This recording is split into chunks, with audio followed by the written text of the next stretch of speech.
ថ្ងៃមកយប់ហើយសូមកុំប្រកាន់នឹងការរំខានរបស់ខ្ញុំសូមមេត្តាជួយសង្គ្រោះលោកតារបស់ខ្ញុំផងនាងដឹងពីច្បាប់របស់យើងទេលោកគ្រូទេវតាមានច្បាប់ពីដែលមិនអាចជួយសង្គ្រោះអ្នកដែលសាងបាត់អូក្រិតមានគំនិតអាក្រក់គឺមិនជួយសង្គ្រោះទេ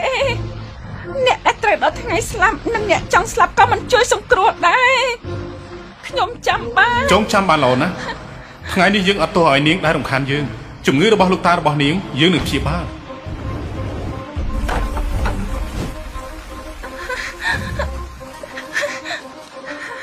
អរគុណគ្រូទេវតាអរគុណលោកគ្រូទេវតា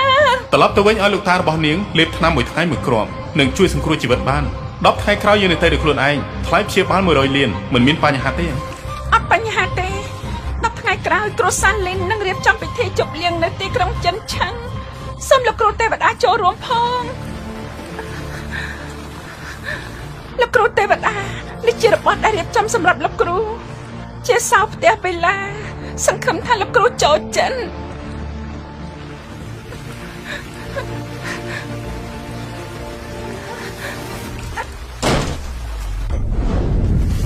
10ឆ្នាំហើយយើងអាចទៅបានហើយ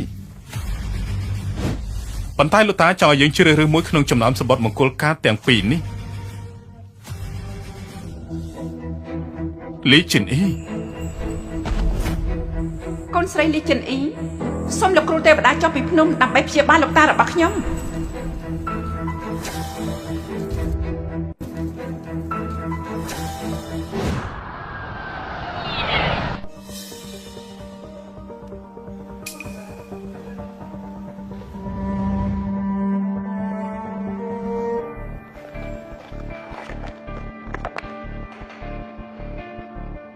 អ្នកនាងនេះគឺជាគូតដឹងអ្នកនាងខាងយើងបានសើបហើយគ្មានការងារគ្មានមិត្តភ័ក្តិគ្រាន់តែជាមនុស្សធម្មតា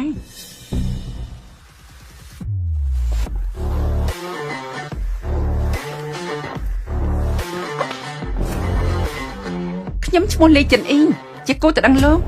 ពួកយើងធ្លាប់ជួបគ្នាហើយមង្គលការនេះខ្ញុំសូមលុបចោលដូច្នេះ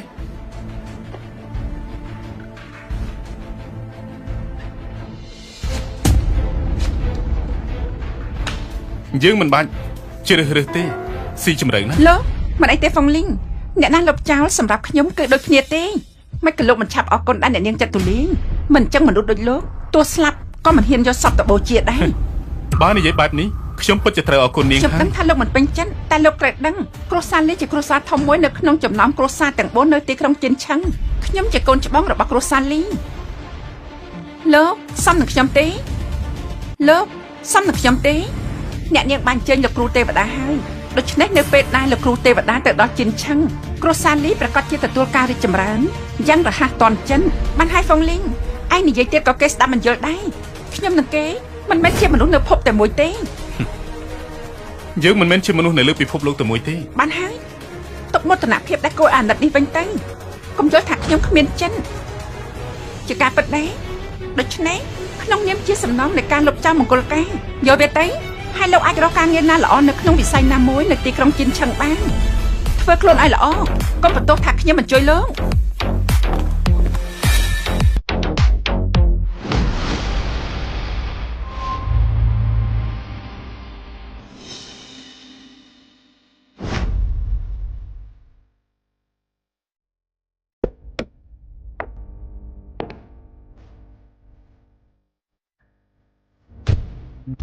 លោកឈិនសួស្ដីខ្ញុំជាគូតដឹងលោកឈិនហ្វឹងពួកយើងត្រឡប់ទៅវិញពិធីខួបកំណើតលោកតាកំពុងចាប់ផ្ដើមឡូតាមនាង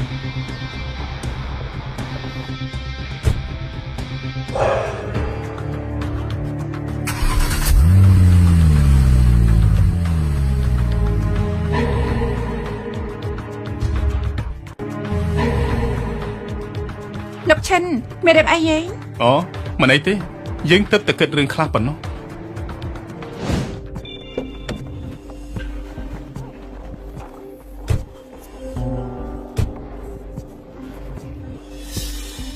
លោកឈិនមានរឿងអីហ៎គឺយើងមានការងារនាងឡើងទៅមុនទៅ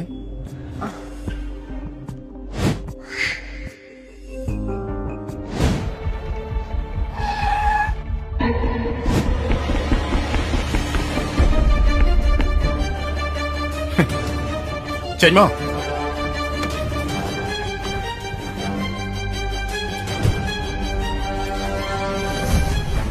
កូនសិស្សចៅយ៉ាងសូមគោរពលោកគ្រូលាក់ខ្លួនលោបក្រោកឡើងមកអរគុណលោកគ្រូលើកនេះលោកគ្រូមករៀបការគួរតែមានកដោគំនូររបស់ທາງអ៊ីនេះពួកយើងបានជ្រើសរើសសម្រាប់ឪពុកក្មេករបស់លោកគ្រូនេះគឺជាគំនូរដែលល្អបំផុតហើយវាក៏ជាវត្ថុបុរាណដែលល្អបំផុតដែរហើយនេះគឺជាលិខិតអញ្ជើញមាសសម្រាប់លោកគ្រូឯនេះពិតជាយល់ការមែនអរត្រូវហើយលោកគ្រូពិធីជប់លៀងដែលគ្រួសារលីផ្សព្វផ្សាយវាគឺជាគំនិតរបស់លោកគ្រូអរត្រូវហើយលោកគ្រូពិធីជប់លៀងដែលគ្រួសារលីផ្សព្វផ្សាយវាគឺជាគំនិតរបស់លោកគ្រូការអញ្ជើញបានផ្ញើទៅហើយមិនសំខាន់ថាវាជាគំនិតរបស់អ្នកណាទេគ្រួសារលីហ៊ានប្រើឈ្មោះលោកគ្រូទេវតាផងឯងខ្ញុំនឹងទៅចាត់ការគេឥឡូវនេះការភ្ជាប់ពាក្យដែលលោកគ្រូរបស់យើងបានធ្វើសម្រាប់ខ្ញុំលុបចោលហើយលើកនេះចាត់ទុកថាយើងសងពួកគេវិញចុះបានហើយយើងមានការងារឯងទៅរវល់ចុះលោកគ្រូនៅមានការងារទៀតទេកូនសិស្សឥឡូវឡាជាឧត្តមសេនីយ៍ផ្កាយ5ហើយខាងលើគេបានរៀបចំពិធីជប់លៀងទេវតាសង្គ្រាមសម្រាប់ខ្ញុំធ្វើឲ្យមើលទៅធម្មតាបាទគ្រប់តាមបញ្ជាលោកគ្រូឈប់ដេញថ្លៃជាសាធារណៈភ្លាមនេះគឺជាលោកឈិនជាគូទៅដឹងដែរលោកតាខ្ញុំកំណត់ឲ្យខ្ញុំ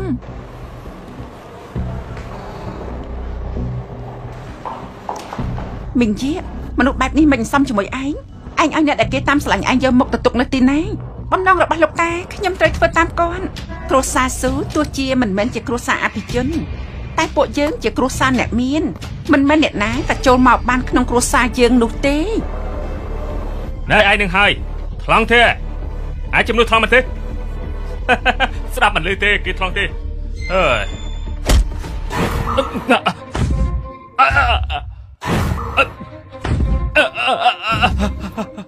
ឈប់ភ្លាមជូតវាសានមនុស្សថោកទាបលេងកូនប្រុសយើងឆាប់ឡើងយើងភ្លាមទៅមិនចឹងយើងនឹងធ្វើឲ្យឯងយើងឯងជូតវាសានលោកឈិនគេជាប្អូនចរូនមួយខ្ញុំសុំលោកព្រោះតែឯងជាមនុស្សគ្រួសារស៊ូយើងនឹងឲ្យឱកាសឯងមួយទៀតជូត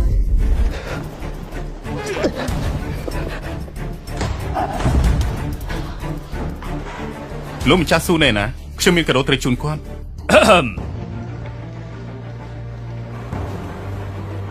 អង្គុយទាំងអស់គ្នាទៅហើយគួយដល់ទីនេះមិនបានទេប៉ាមិញនេះប៉ាមកមិនទាន់ឈិនហ្វុងចាក់ស្រាលើជើងរបស់គេដោយអចេតនាហើយទីបំផុតគេក៏វាយមនុស្សរបស់យើងហើយគេស្រែកថាថ្ងៃក្រោយគេនឹងយកមីងយាទៅជាមួយគេទៀតផងនេះធ្វើយ៉ាងម៉េចទៅប៉ាត្រូវហើយលោកម្ចាស់ស៊ូខ្ញុំធ្វើសាកសីបានគេជាមនុស្សកោងកាងអាចចូលនិយាយស្អីខ្ញុំចង់និយាយពីរឿងមង្គលការរបស់ពួកគេគឺខ្ញុំមិនយល់ព្រមទេខ្ញុំមិនយល់ព្រមទេបាត់ហើយលើគ្រួសារនេះយើងគឺជាអ្នកសម្រេចមិនព្រមក៏ត្រូវតែព្រមដែរលោកតានិយាយអីពួកយើងត្រូវធ្វើតាមទោះជាគ្រួសារស៊ូទាំងមូលត្រូវរលាយឬខ្លាចជារឿងកំ pl ែងនៅក្នុងក្រុមក៏ដោយមែនទេត្រូវហើយយ៉ាបៃឯងក៏បញ្យល់ព្រមដែរពួកយើងមិននឹងហ៊ានតាំងពីលោកប៉ាឲ្យតំណែងប្រធានក្រុមហ៊ុនទៅបងធំគ្រួសារយើងមិនហ៊ានលូកដៃទេឥឡូវមើលចុះមិនជួយមិននឹងបាន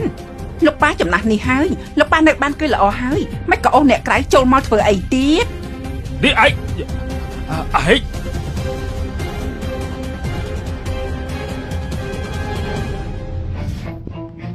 ហើយយ៉ាលោកម្ចាស់ខ្លាក្បៅលើនេះពើលើលោកម្ចាស់ហើយបន្តិចទៀតចូលទៅក្នុងគ្រួសារស៊ូហើយដល់ពេលនោះលោកម្ចាស់ធ្វើពុតជាខ្លាចហើយរត់ចេញទៅបើការងារសម្រេចលើកនេះខ្ញុំទទួលបានផលបន្តិចនោះទេឡោចាំមើលបងប្អូនពួកយើងចាប់ផ្ដើមធ្វើការបងប្អូនចាប់ផ្ដើម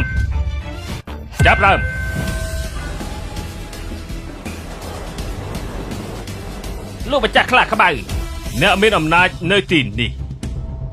ហើយយ៉ាលោកម្ចាស់ខ្លាក្បៅបិចក៏លោកបើទីនេះយ៉ាងម៉េចមិនស្វាគមន៍ទេបិចទាំងអាចទៅថ្ងៃនេះគឺជាថ្ងៃកំណត់ខ្ញុំភ្ញៀវទាំងអស់សិតតែសំខាន់សុំជើញខ្ញុំមិនថាអ្នកណាជាម្ចាស់ថ្ងៃកំណត់ទីប៉ុន្តែអ្នកដែលវាយគីត្រូវតែទទួលខុសត្រូវ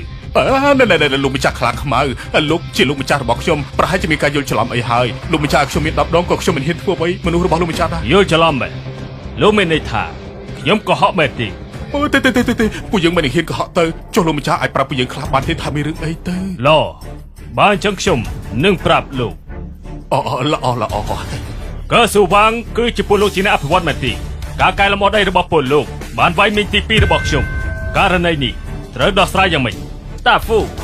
ក៏ប្រូកស៊ូវ៉ាន់ឯគឺជាអ្នកទទួលខុសត្រូវខ្ញុំលោកម្ចាស់ខ្លាខ្មៅខ្ញុំក៏មិនដឹងថានិមិត្តទី2របស់លោកនៅស៊ូរ៉ាន់ដែរបើខ្ញុំដឹងខ្ញុំមិននឹងហ៊ានទៅត្រូវទេលោកម្ចាស់ខ្លាខ្មៅបើលើកគេដែលមិនដឹងខុសត្រូវសូមលោកម្ចាស់លើកលែងឲ្យគេផងទៅពួកយើងនឹងសងសំដងហើយនឹងសុំទោសដោយផ្ទាល់ហើយខ្ញុំនឹងទៅសុំទោសអ្នកមីទី2របស់លោកដោយផ្ទាល់នេះជ័យបានល្អតែបើសិនជាខ្ញុំចាក់លោកម្ចាស់ចំកណ្ដាលដើមទ្រូងហើយខ្ញុំសុំទោសលោកម្ចាស់តើបានទេលោកម្ចាស់ខ្លាខ្មៅពួកយើងគឺជាមនុស្សត្រង់សុំសួរលោកម្ចាស់ចង់ដោះស្រាយរឿងនេះយ៉ាងម៉េចឡនណាយ៉ាលោកម្ចាស់ខ្លាខ្មៅខ្ញុំកុំសាកណាកុំបំពេញខ្ញុំអីបានទេនឹងខ្ញុំឲ្យលោកពីជំរឹកទី1ឲ្យលើមកខ្ញុំ5លានខ្ញុំយកទៅឲ្យអ្នកមីងទី2របស់ខ្ញុំលុយច្រើនម្ល៉េះយ៉ាងម៉េចច្រើនពេកតិចយកលុយមិនបានទេហ៎អូបើចឹងលោកអាចមានជំរើសទី2ក៏បានដែរយ៉ាលោកម្ចាស់ចង់ធ្វើអីលោកម្ចាស់យកលុយមិនបានអាចចង់មកចុះតម្លៃវាយមនុស្សម្នាក់គឺត្រូវចំណាយ1លានបើចឹងវាយរហូតដល់អស់តម្លៃលុយឯងដឹកកុំឲ្យខាត់ពេលជូពួកឯងយកមនុស្សម្នាក់មកពួកយើងវាយកាត់កង់ទេថ្ងៃនេះជាពិធីខួបកំណើតរបស់លោកម្ចាស់ស៊ូពួកឯងមិនត្រឹមតែបញ្ជូនកាដូទេថែមទាំងចង់វាយមនុស្សនៅទីនេះទៀតពិតជាមិនស័ក្តិសមទេឯងជាមនុស្សមកពីណាបើជាហ៊ានមកបដាជើងផងឯងលែងចង់រស់ហើយ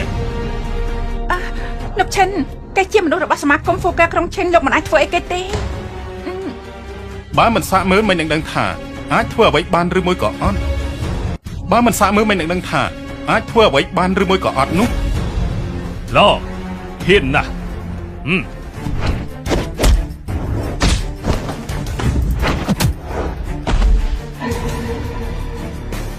ចូលទៅវាយវាទៅអត់បានការ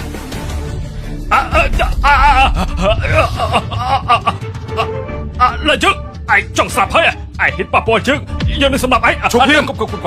ឡូវគេនៅក្នុងដៃរបស់យើងបើគេមានបញ្ហាអីកើតឡើងពួកឯងជាអ្នកទទួលខុសត្រូវវាយវាសម្លាប់វាទៅពួកឯងខុសទេអញឯងវាយអត់ចេះមើលទេ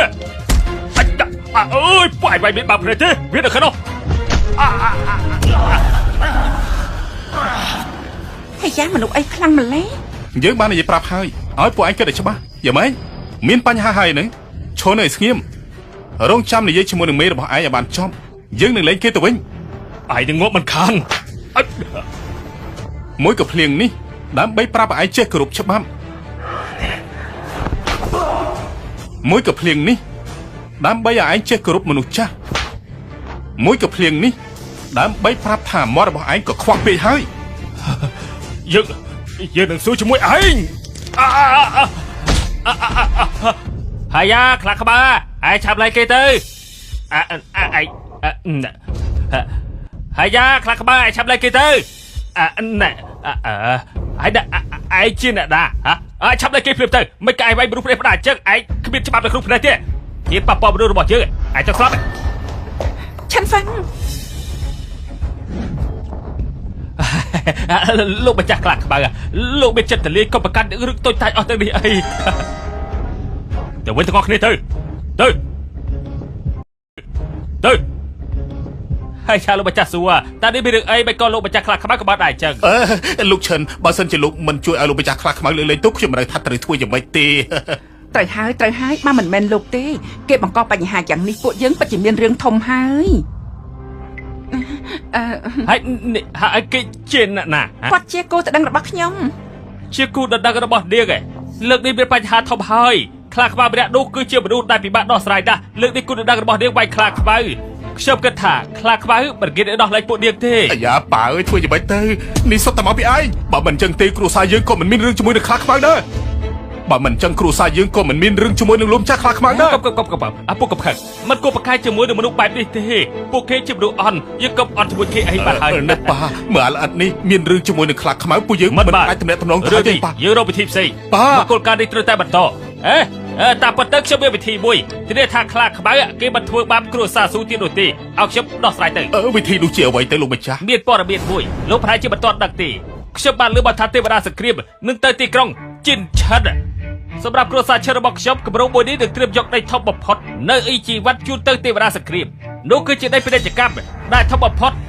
នៅក្រុងជីនឆិតដីបណ្ដប់នោះខ្ញុំបានត្រៀមទុកឲ្យទេវតាសង្គ្រាមរួចហើយគ្មាននរណាអាចប៉ះពាល់បានទេក្រៅពីទេវតាសង្គ្រាមនោះគឺជាអំណោយដែលខ្ញុំត្រៀមឲ្យទេវតាសង្គ្រាមបើតាមតម្លៃប៉ាន់ស្មានលើសពី10ដងឯណោះ លោកម្ចាស់ឈិននេះមិនមែនជារឿងធម្មតាទេណាលោកម្ចាស់ ប៉ុន្តែ អី គឺការបង្វិលមន្តធិរបស់ក្រុមហឹកគឺមានបញ្ហាប្រហែលជាគម្រោងមួយនេះត្រូវលុបចោលហើយ អាយ៉ាក្មួយប្រុសយើងទាំងពីរជាគ្រួសារតែមួយទេបើមានបញ្ហាប្រាប់វិធីភ្លាមមកណា ព្រោះតែរឿងនេះខ្លាចខ្វៅគ្រួសារស៊ូត្រូវការគម្រោងនេះជាគ្រួសារឈិតរបស់ខ្ញុំទៅទៀត ហើយ ដូច្នេះខ្ញុំដំណើរឲ្យគ្រួសារឈិតលក់វាឲ្យពុកប៉ុន្តែខ្ញុំមានលក្ខខណ្ឌខ្លះ មានបញ្ហានិយាយភ្លាមមក គឺយកវាមកបដូរជាមួយនឹងគម្រោងស៊ូវ៉ាន់ មានបញ្ហានិយាយភ្លាមមក គឺយកវាមកបដូរជាមួយនឹងគម្រោងស៊ូវ៉ាន់មិនបានទេតែបើខ្ញុំទៅវិញហើយ ឈប់សិនប៉ាមើល ឯងសើស្អី លោកម្ចាស់ស៊ូ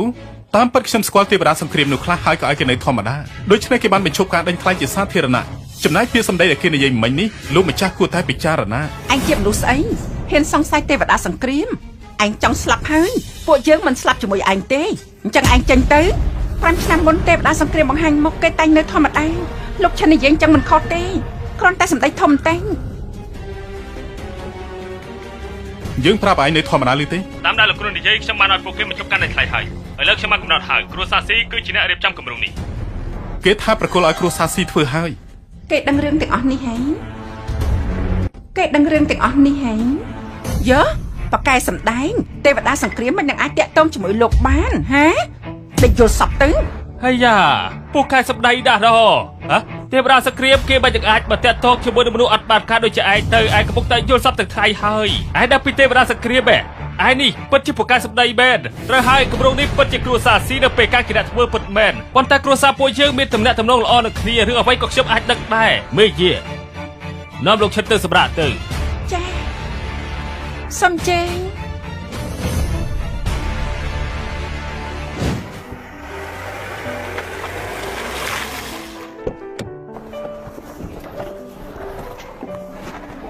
លោកឈិនសុំទោសដែលមិនបានជឿន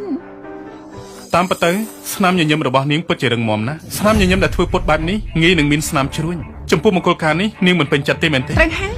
ខ្ញុំពិតជាមិនពេញចិត្តថែមទាំងស្អប់ទៀត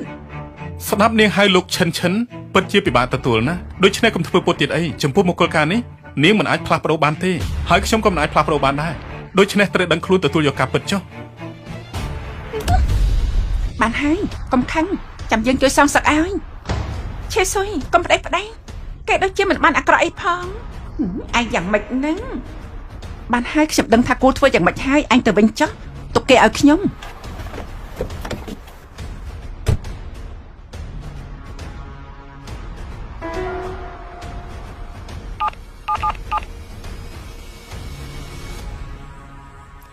ពួកឯងឆាប់រកមនុស្សទៅវិឡាអ៊ីនហាញ់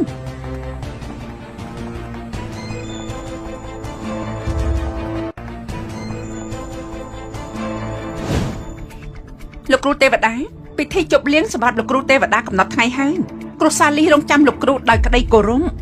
ពិតជារំខានណាស់ ស្វាគមន៍លោកគ្រូទេវតា ល្អណាស់យើងនឹងហើយនាងត្រឡប់ទៅវិញចុះ ឈិនហ្វាំងហេតុអីលោកនៅទីនេះ មិនក៏យើងមិនអាចនៅទីនេះ មង្គលការត្រូវបានលុបចោលហើយគ្មានតាក់ទងស្អីទៀតទេពេលនេះលោកម្រកខ្ញុំយ៉ាងម៉េចចង់ឲ្យខ្ញុំទទួលយកលោកហ៎ អ្នកណាថាយើងចង់ឲ្យនាងទទួលយកយើងនោះ ល្អដំណើរគិតថាលោកមានការជឿជាក់ខ្លះតែពេលនេះ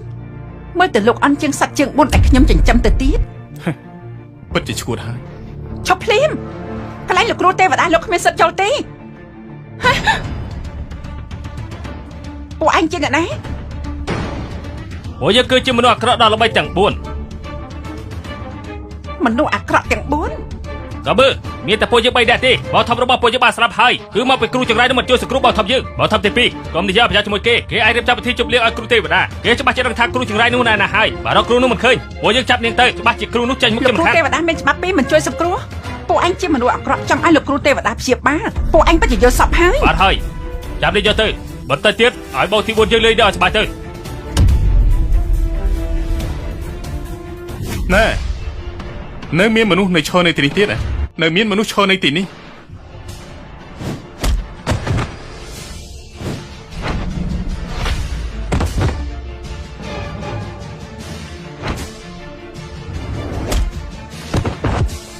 ឯជាណាប្រកាសយើងជាមនុស្សដែលពួកឯងកំពុងតែរកថាទៅរត់ទៅ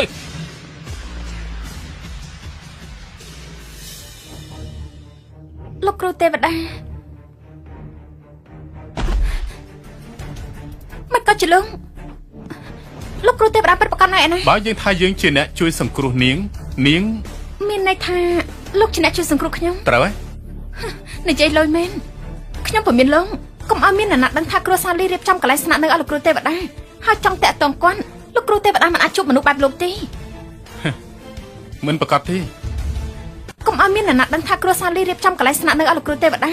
ហើយចង់តាក់ទងគាត់លោកគ្រូទេវតាមិនអាចជួបមនុស្សបែបលោកទេមិនប្រកាសទេបើឆ្លាតឆាប់រត់ទៅការវាយរបស់មនុស្សអាក្រក់ទាំង4នាក់នោះគឺមិនស្រាលទេយើងណែនាំនាងឲ្យប្រញាប់ត្រឡប់ទៅមើលក្បាលពោះរបស់នាងមានបញ្ហាអ្វីទេ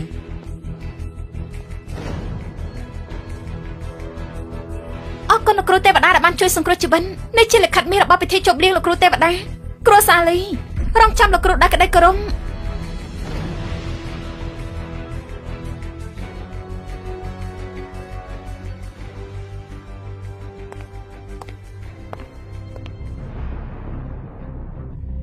ឬមួយបរិសម្នាក់នេះនៅក្រោមបង្គាប់លោកគ្រូទេវតា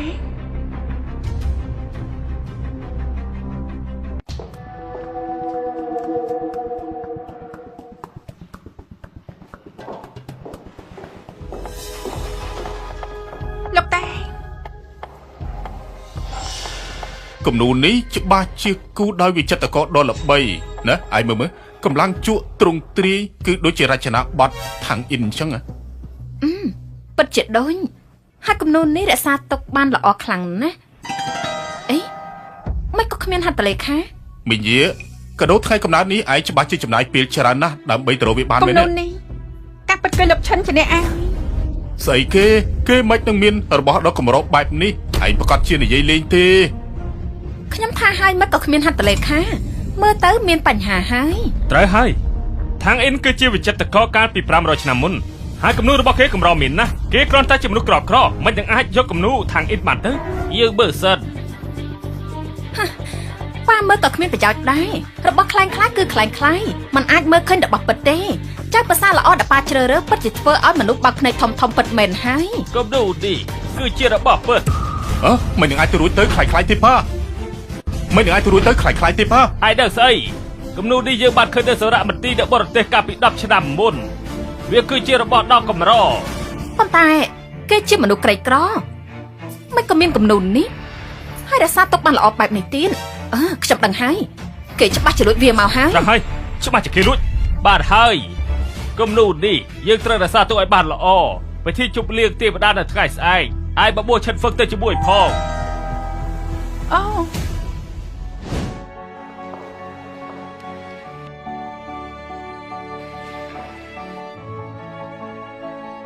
ពួកយើងត្រូវទៅផ្លូវណាទៀតមនុស្សដែលគ្មានលិខិតជើញពណ៌មាសត្រូវទៅតម្រង់ជួរនៅខាងឆ្វេងនៅខាងនោះហើយពួកឯងមិនឆាប់ទៅខាងនោះទៅតម្រង់ជួរដូចគេនោះចំណាយផ្លូវនៅត្រង់នេះគេរៀបចំសម្រាប់អ្នកដែលមានលិខិតជើញពណ៌មាសឯងដឹងទេគ្រួសារឈិតគឺជាគ្រួសារធំក្នុងចំណោមគ្រួសារធំទាំង4ក៏ធម្មតាដែរបិយាគួរតើលោកម្ចាស់ស៊ូពិចារណាពីរឿងសហការមួយនេះមិនប្រកាសនោះទេដល់ពេលនោះគ្រួសារធំទាំង4គឺលែងមានទៀតហើយគឺមានគ្រួសារធំទាំង5ហើយខ្ញុំនឹងប្រាប់ដល់លោកតា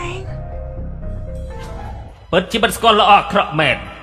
ពេលដែលគ្រួសារពួកឯងទៅយកអ៊ីនជីតវ៉ាន់យើងនឹងធ្វើឲ្យគ្រួសាររបស់ពួកឯងខ្ទេចខ្ទីសូម្បីតែកន្លែងកប់ខ្មោចក៏គ្មានដែរពេលនេះយើងទុកពេលឲ្យហែកក្អេកក្អាងបន្តិចសិតចុះបន្តិចទៀតឯងនឹងលែងក្អេកក្អាងហើយ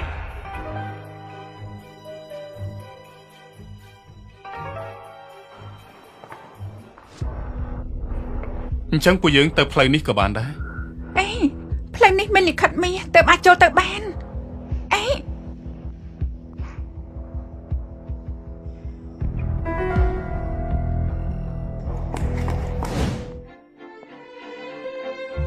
រគុណគ្រប់គ្នាដែលបានចូលរួមពិធីជប់លៀងរបស់លោកគ្រូទេវតាខ្ញុំ ខ្ញុំតំណាងឲ្យគ្រូលីអរគុណ គ្រូសាលីថ្ងៃនេះចេញគ្រូទេវតាចុះពីលើភ្នំថ្ងៃក្រោយពិតជារីកចម្រើនខ្លាំងពួកយើងបានមកពិតជាកិត្តិយសណាស់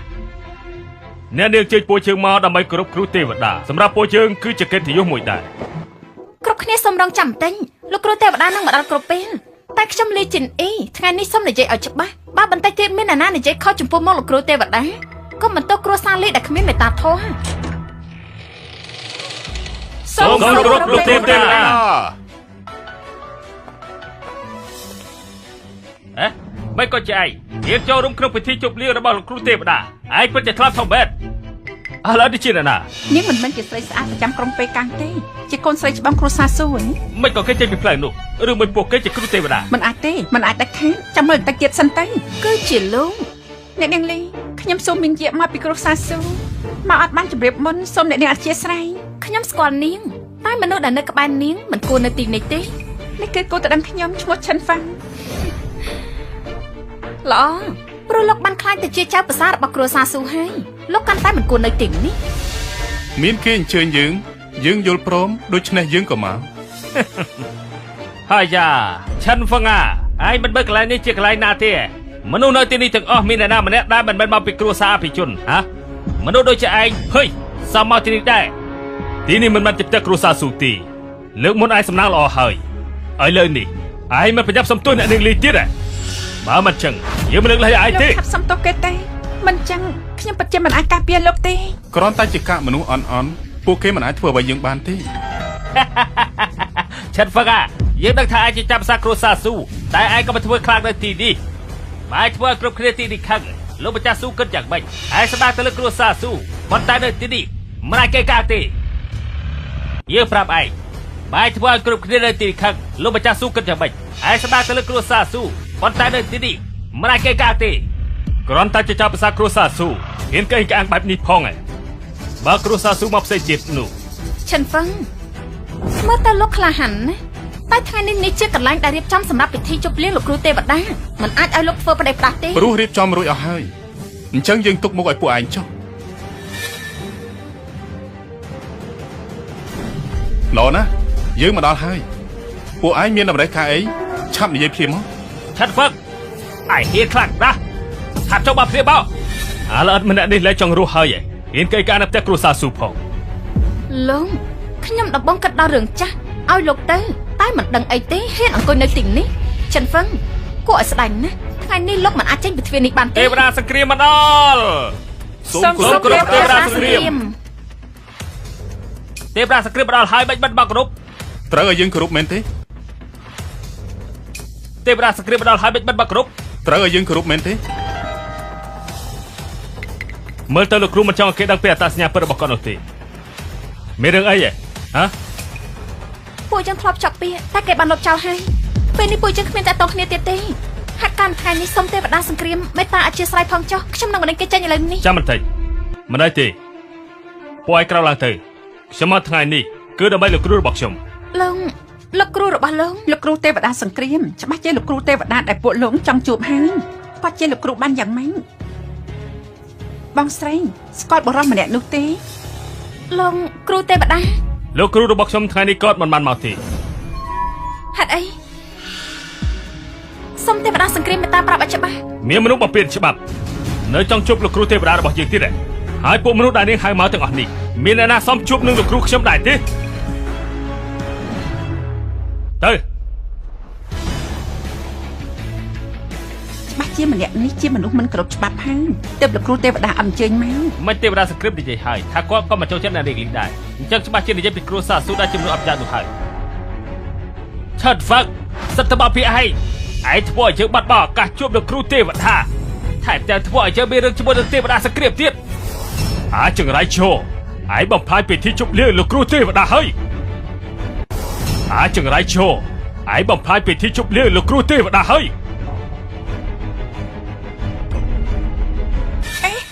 ខ្ញុំសុំទោសជំនួសគាត់ ពួកគេមានគំនិតមិនល្អមិនបាច់សុំទោសពួកគេទេ គ្រប់គ្នាថ្ងៃនេះមានរឿងបែបនេះកើតឡើងខ្ញុំសុំទោសណាឈិនហ្វឹងការលុបចោលមង្គលការពេលនោះគឺយើងពីរអ្នកយល់ព្រម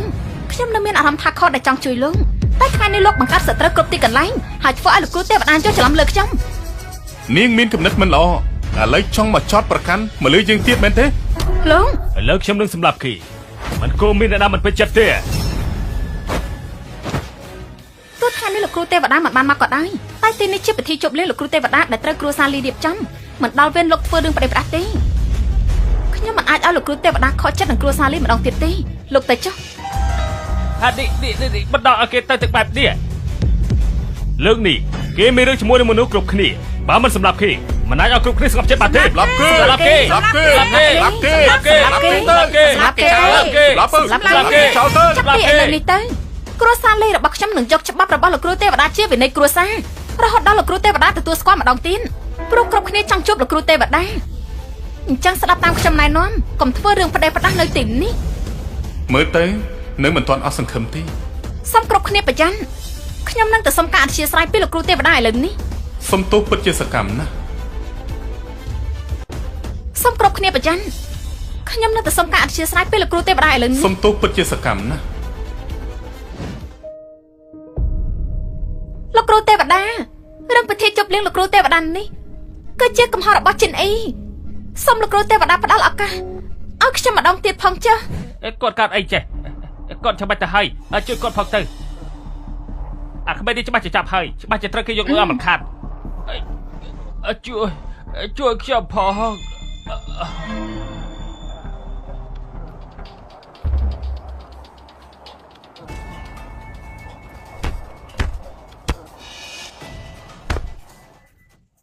មានឃាតករប្តឹងប៉ូលីស លោកគ្រូ យកគេទៅមន្ទីរពេទ្យ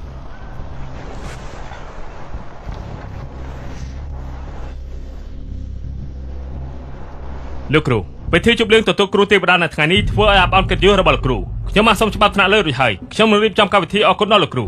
ឯងគិតថាគ្រូរបស់ឯងខ្វល់ពីរឿងខ្សែភ្នែករបស់អ្នកដទៃមែនទេ អត់ទេនេះគឺជាទឹកចិត្តបន្តិចបន្តួចរបស់កូនសិស្សតែប៉ុណ្ណោះ ឡយើងដឹងហើយឯងទៅធ្វើអីធ្វើចុះ សូមអរគុណលោកគ្រូ ឡយើងដឹងហើយឯងទៅធ្វើអីធ្វើចុះ សូមអរគុណលោកគ្រូ អ្នកនាងមិនល្អហើយ ឥឡូវរឿងសំខាន់បំផុតគឺសុំការអធិស្ឋានពីលោកគ្រូទេវតារឿងផ្សេងមិនសំខាន់ទេ ប៉ុន្តែលោកម្ចាស់គាត់ លោកតាយ៉ាងម៉េចម្ សិលមិញលោកម្ចាស់ដួលនាំទៅមន្ទីរពេទ្យថ្ងៃនេះគ្រូពេទ្យថាមិនបាច់ព្យាបាលទេគឺឲ្យនាំយកមកផ្ទះវិញអ្នកនាងលុតជង្គង់នៅទីនេះមួយថ្ងៃមួយយប់ហើយគ្រូពេទ្យទេវតាចិត្តល្អច្បាស់ជាអធិស្ឋានឲ្យអ្នកនាងហើយ លោកគ្រូទេវតាចិនអ៊ីសុំសច្ចាទោះបីជាលោកគ្រូមិនបានព្យាបាលលោកតាគ្រួសារលេខទាំងមូលនឹងប្រកាន់ភ្ជាប់ច្បាប់របស់គ្រួសារលោកគ្រូនេះគឺជាគ្រឿងអលង្ការរបស់គ្រួសារលីសង្ឃឹមថាលោកគ្រូទេវតានឹងអធិស្ឋានឲ្យគ្រួសារលី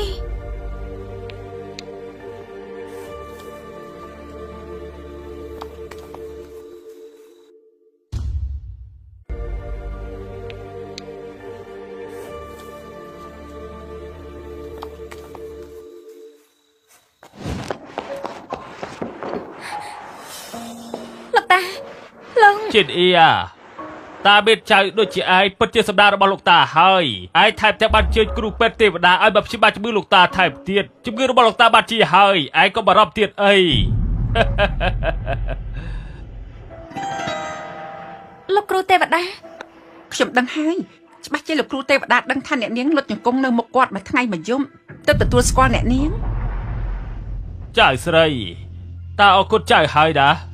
លោកតាលើកនេះលោកគ្រូទេវតាមានចិត្តទូលាយណាស់អធិស្ឋានឲ្យពួកយើង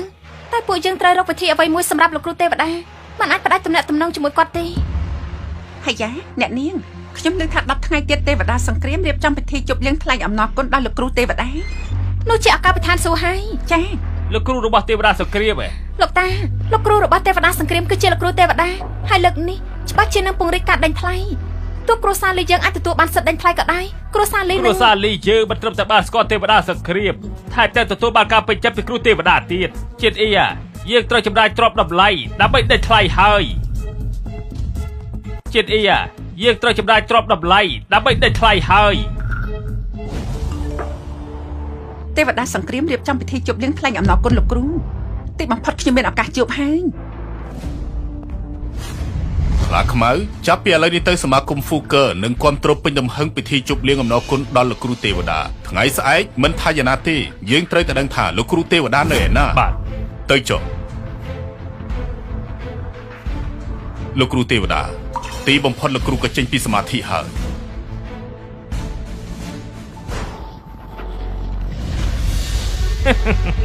ពិធីជប់លៀងដល់ពេលដែលខ្ញុំត្រូវលេបយកគ្រួសារស៊ូហើយទេវតាសង្គ្រាមរៀបចំពិធីជប់លៀងអំណរគុណដល់លោកគ្រូពួកយើងមិនបានឆ្លើយតបពីមុនមកគិតថាឥឡូវនៅអាចសហការជាមួយគ្រួសារឈិនទេពេលនោះខ្ញុំប្រាប់ថាត្រូវតែសហការឥឡូវនេះយឺតពេលហើយបាទហើយឥឡូវនេះរឿងដែលសំខាន់ត្រូវដោះស្រាយយ៉ាងម៉េចបើខ្ញុំនិយាយពលលោកឈិនបានលើកបញ្ហាអញ្ចឹងឲ្យបងធំយកគម្រោងអ៊ីស៊ូវ៉ាន់ដាក់បញ្ចាំឲ្យគ្រួសារឈិនមិនបានទេមិនបានទេនេះជាគម្រោងដែលរលួយបានច្រើនបំផុតណាមិនអាចទេគេថាបងធំខ្លាចបាត់បង់ដុំមាសខ្លួនឯងទេអាយនិយាយស្អីនិយាយអត់ប្រយោជន៍តាមពិតគ្រាន់តែជាពិធីជប់លៀងថ្លែងអំណរគុណលោកគ្រូទេមិនសំខាន់អ្វីទេខ្ញុំនិយាយអីបងដឹងខ្លួនឯងច្បាស់តាមពិតគ្រាន់តែជាពិធីជប់លៀងថ្លែងអំណរគុណលោកគ្រូទេមិនសំខាន់អ្វីទេនេះជាពិធីជប់លៀងដែលទេវតាសង្គ្រាមរៀបចំសម្រាប់លោកគ្រូរបស់លោកគ្រូទេវតាសង្គ្រាមគឺជាលោកគ្រូទេវតាខ្ញុំដឹងអ្នកណាទទួលបានឱកាសនេះគឺច្បាស់ជារីកចម្រើនហើយចង់បានឱកាសនេះវាងាយស្រួលពេកហើយយូអាល្អិតរឿងជំនួញវាមិនងាយស្រួលទេកុំធ្វើពុតចេះដឹងស្អីនោះប្រេផ្ដាស់មែនឯងនេះតាមពិតទៅខ្ញុំបានប្រាប់ជាយ៉ាងរួចហើយឲ្យបញ្ឈប់ការដេញថ្លៃជាសាធារណៈបាទហើយឈប់និយាយផ្ដេសផ្ដាស់ទៅឈ្មោះរបស់ទេវតាសង្គ្រាមមិនអាចប្របាទបាទទេនេះនៅក្នុងផ្ទះបើនៅខាងក្រៅវិញណាមិនដឹងថាឯងស្លាប់ទៅជាយ៉ាងណាទេអេលោកតាសហការជាមួយលោកឈិនគឺជារឿងសំខាន់តែមិនត្រូវយកជីវិតមកបន្ថយទេនិយាយអត់ប្រយោជន៍អញគិតរកវិធីស្អីដោះស្រាយទៅលោកឈិនបោះបង់ដៃនៅទីនោះដោយសារហិរញ្ញវត្ថុយើងអាចប្រើគម្រោងផ្សេងទៀតដើម្បីខ្ចីលុយពីសមាគមពាណិជ្ជកម្ម Fuker បានដូច្នេះគឺរក្សា Insurance បានហើយលោកឈិនមិនគួរច្រានគម្រោងនេះចោលទេមេយាយ៉ាងរឿងនេះតាប្រគល់អាចដោះស្រាយហើយប្រគល់ឲ្យចៅដោះស្រាយហើយ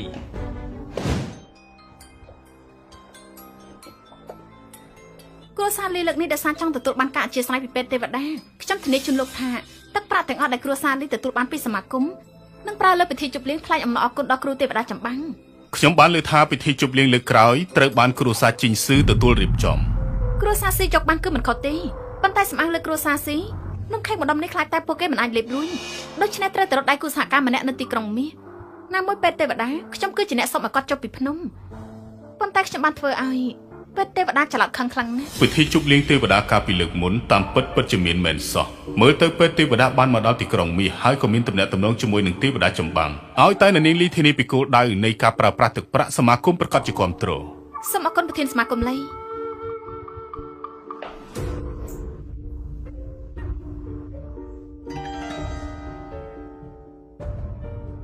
គណនីរួមរបស់ពេទ្យទេវតាក្រោមការបញ្ជារបស់លោកទីបំផុតក៏បានក្លាយទៅជាសមាគមប្រទេសអ្នកមានហើ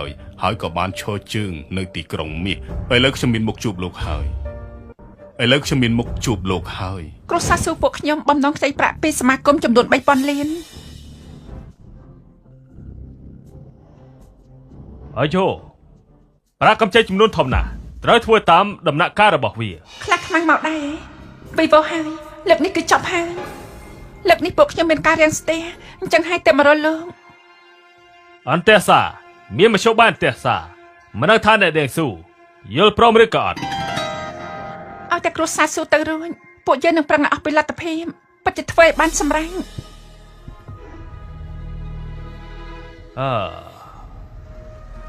ឲ្យតែអ្នកដេងស៊ូព្រមជជែកជាមួយនឹងប្រធានសមាគមយើងដល់ផ្ទាល់បញ្ហាទាំងអស់នេះមិនមែនជាបញ្ហានោះទេល្អខ្ញុំទៅជួបប្រធានសមាគមជាមួយលោកឥឡូវនេះសូមអញ្ជើញអ្នកដេកស៊ូ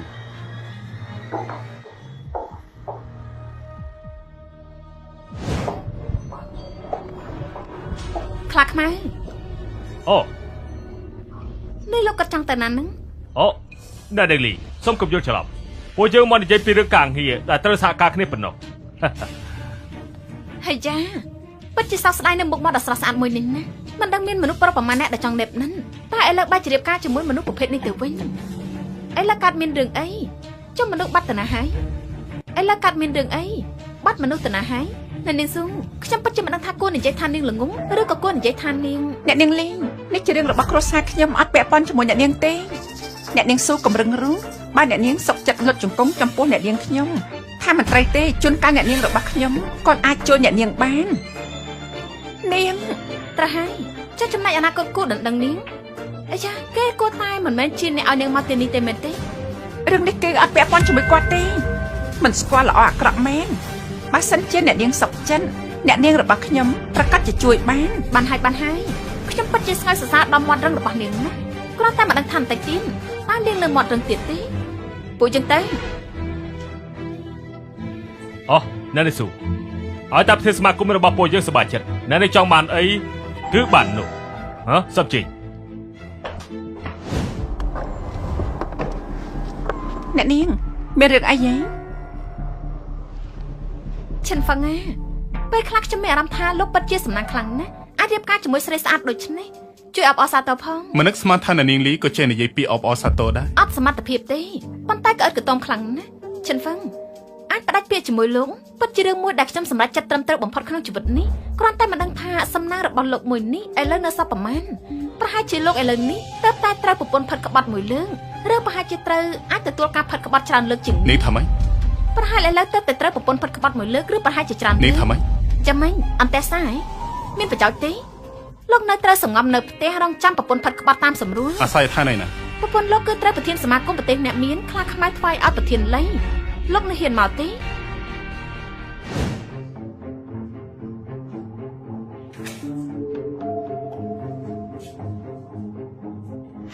អ្នកនេះស៊ូខ្លាខ្មៅលោកចង់ធ្វើអីបើលោកហ៊ានធ្វើអីខ្ញុំលោកតាខ្ញុំមិនលើកលែងឲ្យលោកទេលោកតារបស់នេះថ្ងៃនេះទោះជាតាទេវតាចុះមកលែងក៏មិនអាចជួយនាងបាត់ដែរលែងខ្ញុំដល់ស្គិតទៅលែងអាចនេះហេតុវាយជើងផងឡោះប្រាខ្លួនរបស់នេះមកទេចាំមើលថាវាខូចឬក៏អត់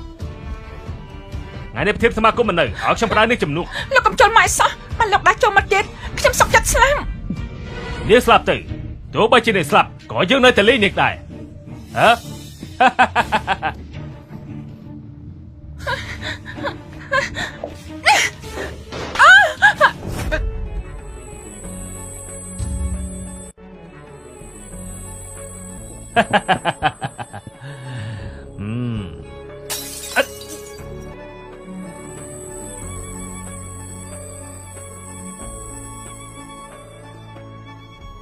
ចង្រៃឈោទីនេះគឺជាកន្លែងរបស់យើង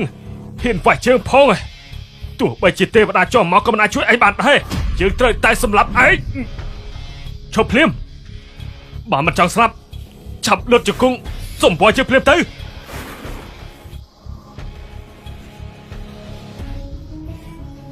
យើងប្រាប់ឯងថ្ងៃនេះឯងមិនអាចចេញពីទីនេះបានទេឥឡូវនេះមនុស្សដែលត្រូវលុតជង្គង់ចុះគឺជាឯងទៅវិញទេឯងយើងនឹងសម្លាប់ឯងលើកមុនខ្ញុំធ្លាប់បដៅលោកម្ដងរួចទៅហើយកុំឲ្យមាត់របស់លោកខូចទៀតមើលទៅប្រហែលជាលោកភ្លេចហើយមើលទៅឯងចាំមើលចុះចាំមើលពេលដែលប្រធានសមាគមត្រឡប់មកវិញយើងនឹងសម្លាប់ឯងចាំម៉េច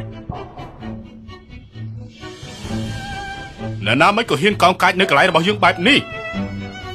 លោកប្រធានលោកមកតតពេលល្មមបាននៅជិតបន្តិចទៀតអាក្មេងម្នាក់នេះនឹងកំទេចក្លាយពួកជើងចោលហើយ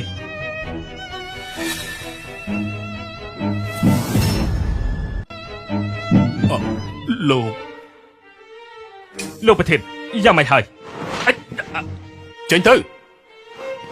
សូមគោរពពេទ្យទេវតាពេទ្យទេវតាលោកប្រធានលោកច្រឡំទេដឹងឯងគេម្នាក់នេះមិនអាចពេទ្យទេវតាតកើតក្រែគេជាកុំប្រសាទគ្រួសារស៊ូមិនចឹងច្រឡំលោកចង់ថាខ្ញុំចាស់ព្រឹបភ្នែកសំបីតែតកែរបស់ខ្លួនឯងក៏ឆ្នាំមិនបានថាកែបើភ្នែកឆ្កែរបស់លោកមើលច្បាស់ទៅនេះគឺជាពេទ្យទេវតាហើយក៏ជាថកែលាក់មុខរបស់ប្រធានសមាគមប្រទេសអ្នកមានរបស់ពួកយើងដែរគ្រូពេទ្យទេវតាថកែធំ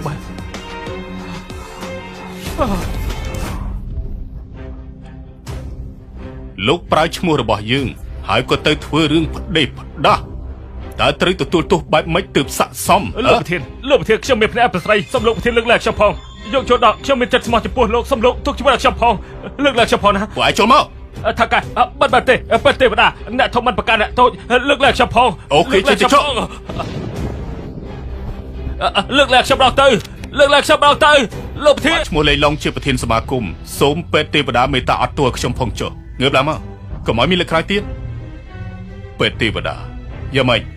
អ្នកមានរឿងអ្វីផ្សេងទៀតណានាងស៊ូមកលើកនេះមានបំណងសុំកម្ចីអនុទានដើម្បីទិញអចលនទ្រព្យរបស់ក្រុមហ៊ុនគ្រួសារឈិនតាមខ្ញុំដឹងដីមួយកន្លែងនោះគឺមានបញ្ហាបើអ្នកនាងស៊ូនៅតែចង់ទិញគ្រួសារស៊ូនឹងខ្សែធនបើអ្នកនាងស៊ូនៅតែចង់ទិញគ្រួសារស៊ូនឹងខ្សែធនខ្ញុំដឹងហើយកូនចៅនៅមានរឿងមួយទៀតចង់សុំលោកតកែជួយនិយាយមកចវាយក្រុងមាសប្រហែលថ្ងៃនេះបានឈឺដួលហើយពិនិត្យមើលមិនឃើញជំងឺអ្វីសោះខ្ញុំគិតថាមានតែលោកទេដែលអាចជួយគាត់បានកន្លងមកចវាយក្រុងតែងតែគ្រប់គ្រងដល់ការអភិវឌ្ឍរបស់សមាគមកូនចៅសុំវរលោកជួយសង្គ្រោះជីវិតគាត់ផងថ្ងៃបន្សល់នៅស្នាមរបួសបែបនេះពិតជាគួរឲ្យសោកស្ដាយណាស់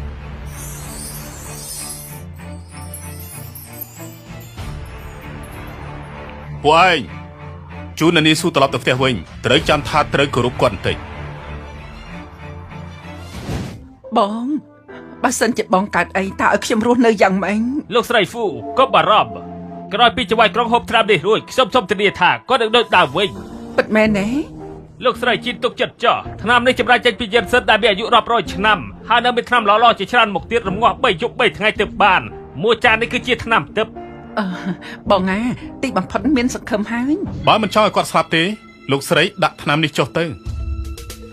បើមិនចង់ឲ្យគាត់ស្លាប់ទេលោកស្រីដាក់ថ្នាំនេះចុះទៅល្អិតអាយហ៊ានសោកស្ដាយពីសមត្ថភាពជឿផង ជាស្ដេចថ្នាំនៅតាសៀម្ចាស់តំបន់ក៏ជឿជាក់លើគាត់ហើយចុះលោកគិតថាលោកជាអ្នកណាដែរ ទីមួយមិនហ៊ានទទួលទេប៉ុន្តែមានតែមួយគ្មានពីរលើលោកនេះក្រៅពីពេទ្យទេវតាដែលអាចកំបាំងម្នាក់នោះនិយាយពីក្បួនពេទ្យគឺមានតែជើងមិនដែលចាច់ពេទ្យណាម្នាក់នោះទេសូម្បីតែមូលដ្ឋានពេទ្យទូទៅក៏លោកមិនដឹងផងលោកហ៊ាននិយាយពីពេទ្យទេវតាផង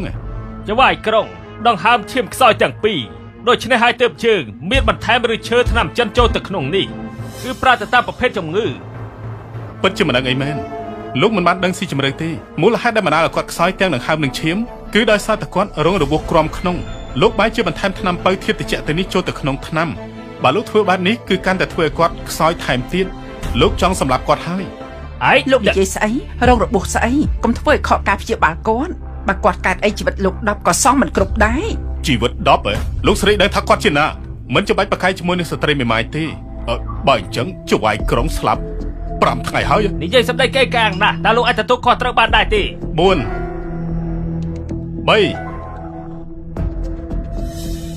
ល្អិតឥឡូវនេះស្គាល់ពាក្យថាភ្នំខ្ពស់តែមានស្មៅខ្ពស់ជាភ្នំទៀតហើយនៅដូចទេវតា2 7 វិនាទី7វិនាទីលោកស្រីទុកចិត្តចោះចវាយក្រុងគាត់ជាភ្ញាក់ដល់ខ្លួនឡើងវិញហើយគេមិនអាចទៅជាមួយតាហ្វាំងបានល្អិតឥឡូវអាចចុះចាញ់ហើយទៅដល់ពេលហើយហើយយ៉ាបងចាំមិនហើយបងលោកពិនិត្យប្តីខ្ញុំភ្លាមទៅលឿនឡើង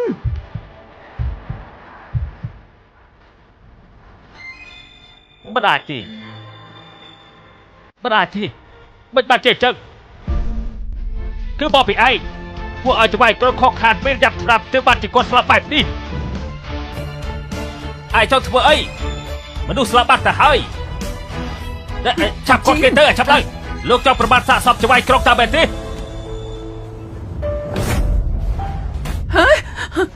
បងជីនយកទឹកមកកែមកចែលើមុខរបស់គាត់នឹងភ្ញាក់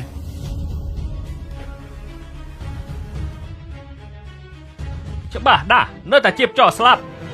លោកធ្វើចឹកដាក់គាត់លោកនៅសពជាគ្រូពេទ្យដែរទេគ្រួសារយើងធ្វើស្អីលោកបានជាលោកប្រមាថដល់គ្រួសារយើងយ៉ាងនេះប្រហើនពួកឯងឆាប់ចូលមកប្រហើនពួកឯងឆាប់ចូលមក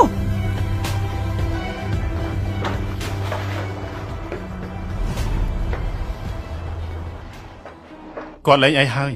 ពួកយើងទៅវិញអត់ប្រយោជន៍មែនមនុស្សរស់សោះក៏ពួកឯងខាត់មិនបានបងជីនលោកស្រីកុំទះសាខ្ញុំស្គាល់ទេវតាចាប់បាំងគាត់ជួនអីពេលនេះគាត់នៅក្នុងក្រុងមីស្រាប់ខ្ញុំទូរស័ព្ទទៅគាត់សូមឲ្យគាត់មកទីនេះភ្លាម จัดการមនុស្សអត់បានការប្រមាណអ្នកនោះ ហ៎អើយបងជីនបងជីនបងជីនទីបំផុតបងដឹងខ្លួនហើយអូនមិនមែនយល់សប្ទេ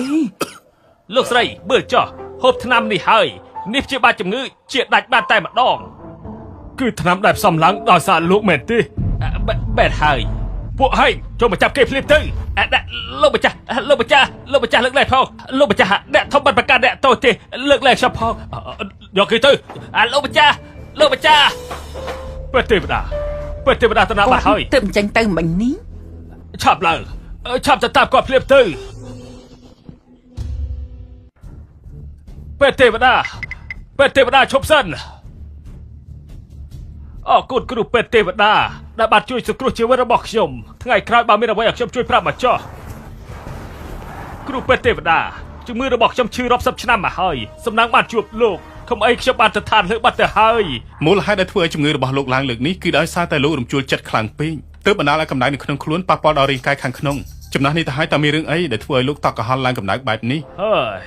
គឺដោយសារតែអចលនទ្រព្យរបស់គ្រួសារឈិនភីងត្រូវហើយបានលើដំណឹងមកថាអចលនទ្រព្យនៅទីក្រុងមាសរបស់គ្រួសារឈិនបានយកអាគារចាស់ដែលគេទុកចោលយកមកជួសជុលហើយបានលក់ទៅឲ្យក្រុមហ៊ុនផ្សេងបើសិនជាធ្វើបែបនេះឲ្យគេអភិវឌ្ឍតាមចិត្តបែបនេះទីក្រុងមាសរបស់ពួកយើងប្រកាសជាមានបញ្ហាធំឈិនភីងឥឡូវនេះកំពុងតែត្រៀមលក់ទៅឲ្យគ្រួសារស៊ូលោកបើលីវជាតិវត្តដីបណ្ដប់នោះសម្រាប់ទុកធ្វើឧស្សាហកម្មមិនអាចយកទៅប្រើប្រាស់សម្រាប់សាងសង់អ្វីផ្សេងបានទេខ្ញុំដឹងហើយតោះយើង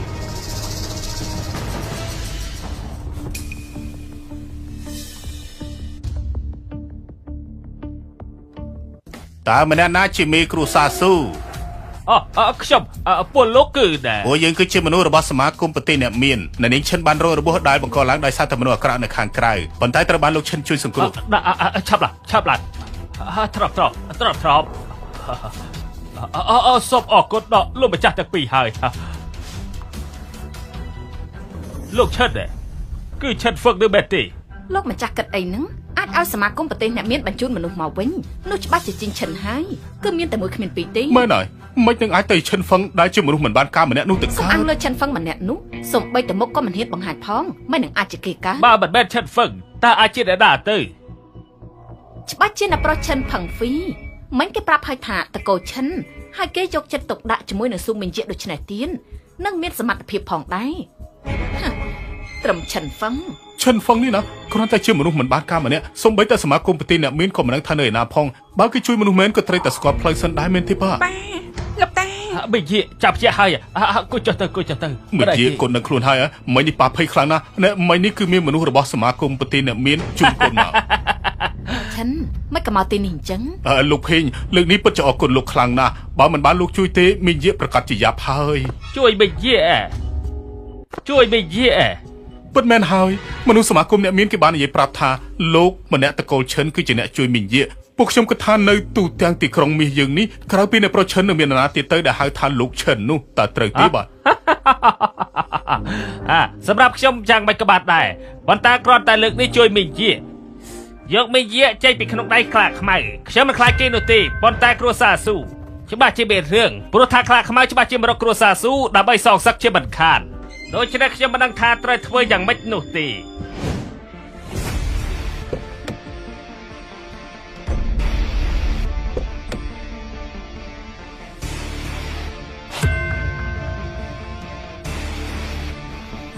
ឈិនហ្វាំង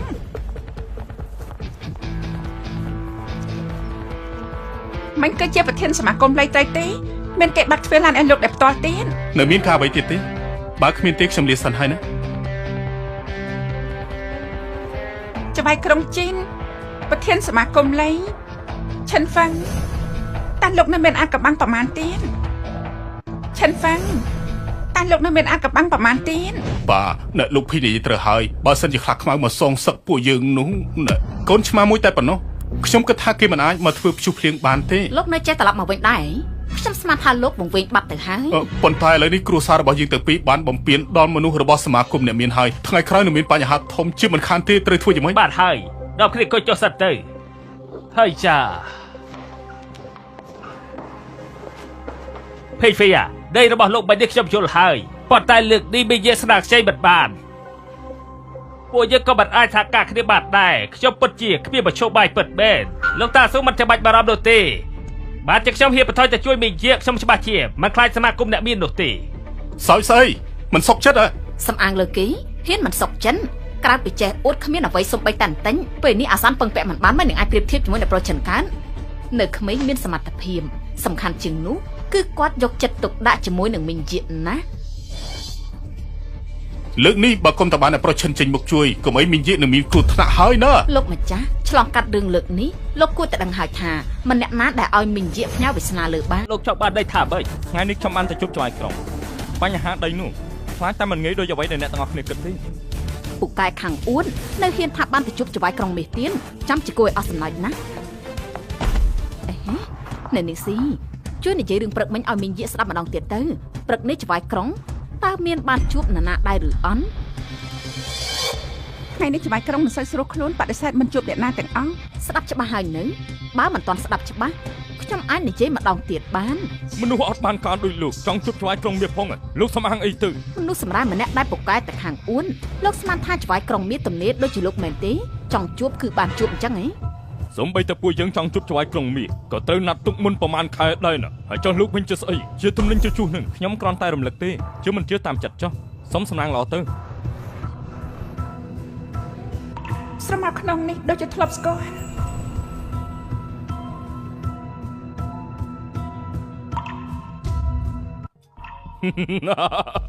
ល្អណាស់មនុស្សកាក់សំណទៅហើយតើពួកយើងជជែកគ្នាម្ដងដែរគ្រប់គ្នាស្ដាប់តាមអបប្រចោះមីងយីកូនមកវិញភ្លាមឯងទៅណានោះឆិនប៉ាថ្ងៃនោះលោកជាអ្នកជួយខ្ញុំមែនទេ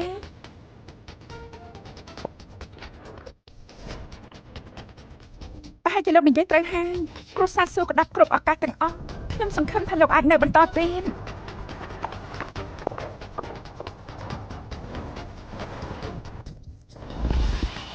តែយ៉ាងឲ្យគ្រូសាស្ត្រស៊ីរៀបចំដំណឹងជប់លៀងឲ្យខ្ញុំឆិនប៉ាមិញប្រធានលេខបាក់ទ្វារឡានឲ្យលោកដែលផ្ទាល់ដៃនឹងបានជួយសង្គ្រោះចៅឯកក្រុងមាសហើយបានតាក់ទងទៅទេវតាចម្បាំងទៀតមើលរូបរាងលោកមិញនេះដូចមិនមែនរាយការណ៍ទៅទេវតាចម្បាំងទេគេដូចជាបញ្ជាទេវតាចម្បាំងតាមពិតតែលោកជាអ្នកណាឲ្យប្រកាន់នឹងមិនចាំបាច់ដឹងទេគ្រូសាស៊ូមិនព្រមពិចារណាលោកអត់គិតថាពិចារណាអ្នកផ្សេងទេនរណាគេទៅដូចជាខ្ញុំនេះហើយសម្រាប់ឲ្យនឹងរូបរាងគឺខ្ញុំមិនអន់ជាងស៊ូមីងយាទេប្រវត្តិគ្រួសារក៏មិនស្មុគស្មាញដោយគ្រួសារស៊ូដែរនេះជាហេតុផលរបស់នាងដែលនិយាយអញមិញមែនទេនិយាយទៅពួកមនុស្សល្ងងគ្រួសារស៊ូនេះគេមិនជឿសម្ដីលោកទេគ្រួសារស៊ូមានមនុស្សមានសមត្ថភាពដូចជាគាត់នៅបែរជាដេញចេញសំមុខហេតុតែត្រូវឈិនផឹងពីបោកបាទត្រកោស៊ូមិនត្រូវការទេក៏មិនទោសថាខ្ញុំនេះប្រើល្បិចអីត្រកោស៊ូមិនត្រូវការបើអញ្ចឹងក៏មិនទោសថាខ្ញុំនេះប្រើល្បិចអីណែចាក់ចេញទៅទាំងមិនបានលាគ្នាមួយម៉ាត់ដូចនេះគ្មានទំនាក់ទំនងអីបន្តិចសោះមិនដឹងជារៀនតាមអ្នកណាទេជុំនិយាយទាំងអស់គ្នាទៅដោយសារតែមីងយាមានចិត្តល្អខ្លាំងពេកហើយចិត្តពឹងគេមិនចេះថែរក្សាខ្ញុំនិយាយត្រូវទេមីងយាបាទហើយខ្ញុំយល់ហើយបន្តមកទៀតនេះពួកយើងអាចជជែកគ្នាពីការសហការគ្នាបានហើយត្រូវហើយយកចូលមកបាទទៅវិញចុះយើងទៅលើកងត្រាគ្រួសារស៊ូយើងអាចចំណាយ 5000 លានទិញយកលាវជាងវ៉ាន់មួយខែក្រោយបងផ្ដាច់បើសិនជាខុសលក្ខខណ្ឌនឹងត្រូវសង10ដងមកវិញ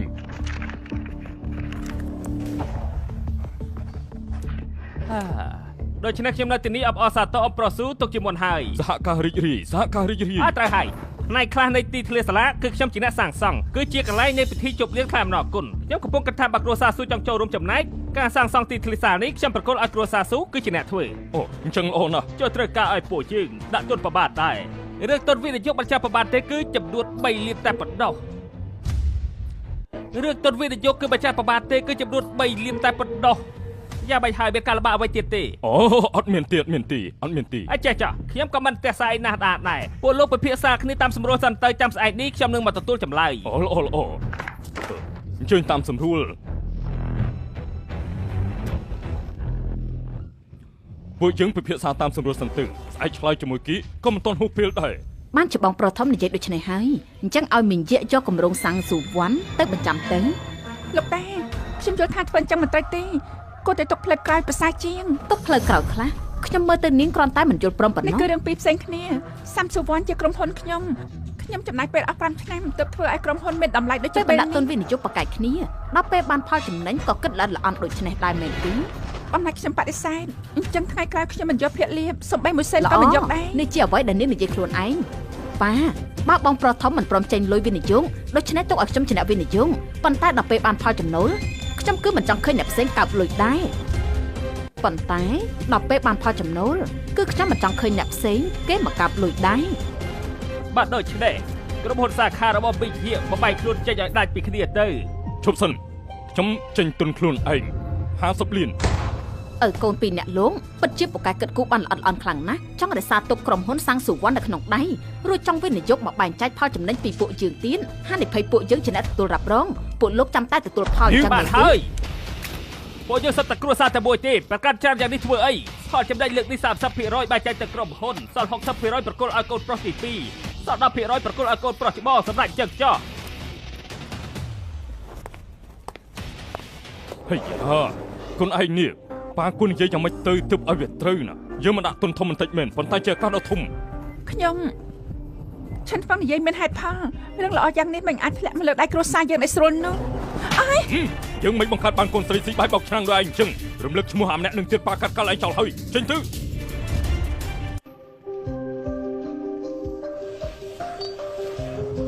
លោកគ្រូយើងទៅតាមនីតិវិធីដំណើរការកម្មវិធីស្អែករៀបចំដង្ហែក្បួនឲ្យខ្ញុំចង់ជួយលោកគ្រូចូលរួម បានខ្ញុំដឹងហើយ បាទ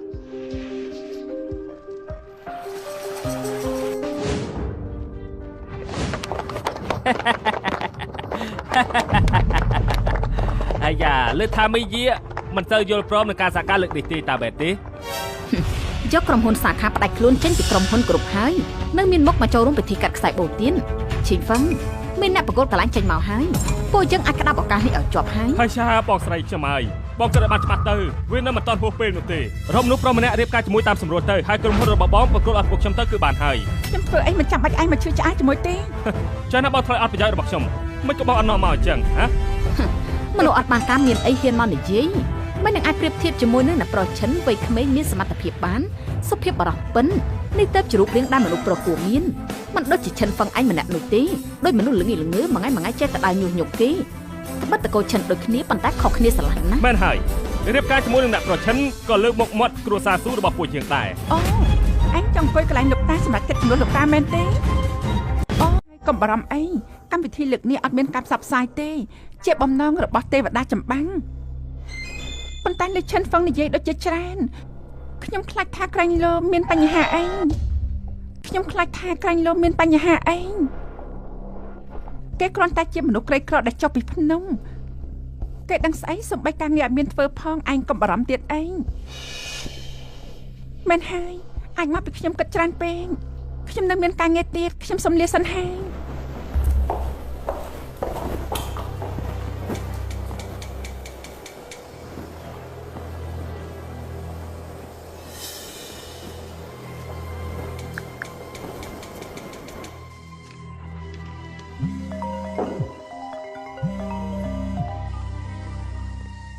អាឡូ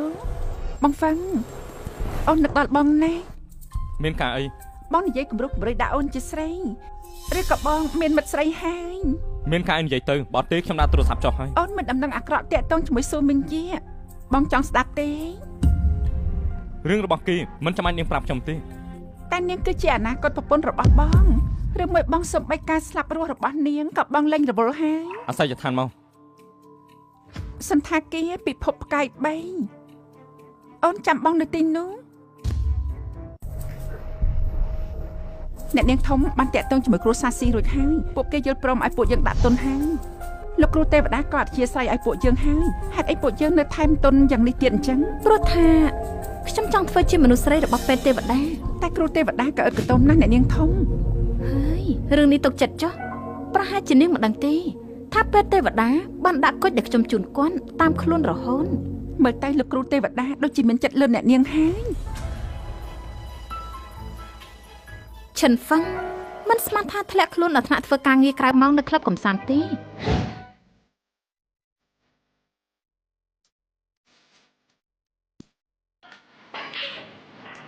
អ និយាយទៅ មកដល់មកទ្វារភ្លាមនិយាយពីសាច់ការភ្លាមកំដៅអូនផឹកស្រាបន្តិចទេ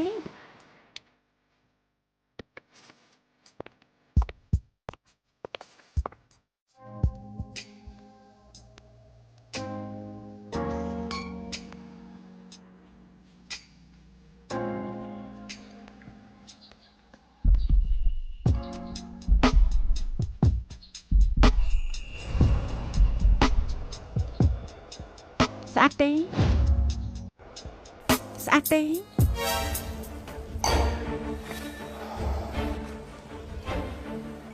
បងមើលអត់ឃើញអូនសោះហី និយាយភ្លាមមក អូនប្រាប់បងប៉ុន្តែអូនទទួលបានប្រយោជន៍អីចាំតែតែសារអីយ៉ាងហ្នឹងចិត្តអំណាប់តិចក៏អត់ បើនាងមិនចង់ចាក់ជិះពេលវេលាទេនោះនាងត្រង់អ្នកផ្សេងទៅ ល្អលេងខ្ជះខ្ជាយពេលវេលាហាងលើកមុនបងទេត្រី Pink Fish ចង់លេបគ្រួសារស៊ូទាំងមូលហាងហើយគេចង់បានប្រពន្ធបងជាអនាគតទៀតបើបងមិនខ្វល់ពីរឿងប្រពន្ធផាត់ក្បត់ទេបងអាចចាក់ចេញពីគេហាង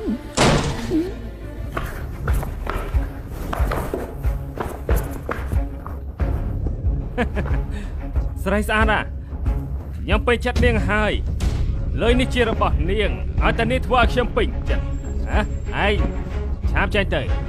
បើមិនចង់ស្លាប់ឆាប់ចេញឆ្ងាយពីនាងទៅស្រីម្នាក់នេះជារបស់ខ្ញុំហើយថ្ងៃនេះយើងត្រូវទៅលាជាមួយនាងឲ្យបានអត់ស្រីរបស់ឯងថ្ងៃនេះយើងត្រូវលាជាមួយនាងឲ្យបាន ឥឡូវអូនជាមិត្តស្រីបងហើយបងត្រូវតែការពារអូន គេរត់ពួនផងខ្ញុំប្រាប់នាងចោះមនុស្សស្រីដែលលីឆាខ្ញុំមើលឃើញហើយមានអ្នកណាដែលខ្ញុំមិនបាននោះទេថ្ងៃនេះទោះបីជាទេវតាចុះមកក៏ជួយនាងមិនបានដែរព្រមជាមួយខ្ញុំ ទៅវិញទៅ បន្ទប់មួយនេះអូនកក់យូរណាស់តម្រាប់បានអ្នកមកនៅទីនេះអូនអត់ទៅណាទេមែនហើយបងវាយគេឲ្យគិតចឹងទៅអី ល្អិតហ៊ានវាយខ្ញុំសាកមើលហើយដឹងថាយើងគឺជាអគ្គនាយកអចលនទ្រព្យរបស់តកូលឈិនដែរទេ ថ្នាក់មិនមែនទៀតទេចង់សួរគេថាស្គាល់ឈិនភីងហ្វីឬអត់ហើយគេចង់យ៉ាងម៉េចទៀត យ៉ាម៉េចខ្លាចហើយមែនទេធ្វើដូច្នេះទៅឯងលូនក្រោមប្រឡោះជើងរបស់យើងហើយឲ្យមិត្តស្រីរបស់ឯងបម្រើជើងឲ្យបានល្អរឿងកើតឡើងថ្ងៃនេះខ្ញុំនឹងលើកលែងឲ្យឯង តាំងមើលបងមិនមែនចង់ឲ្យមិត្តស្រីបងទៅបម្រើគេទេមែនទេ ស្រីស្អាតបើនេះចាំបន្ទោសគួរតែបន្ទោសមិត្តប្រុសរបស់នាងគឺជាមនុស្សប្រុសនៅគេដែរប៉ុន្តែមានបានការសូម្បីតែមិត្តស្រីខ្លួនឯងក៏គេមិនអាចការពារបានផងបើនៅជាមួយខ្ញុំនឹងការពារនាងណានាងតាមខ្ញុំធានាថានាងនឹងញ៉ាំឆ្ងាញ់រសស្រួលជាមិនខាននាងចង់បានអីនឹងបាននឹងហ៎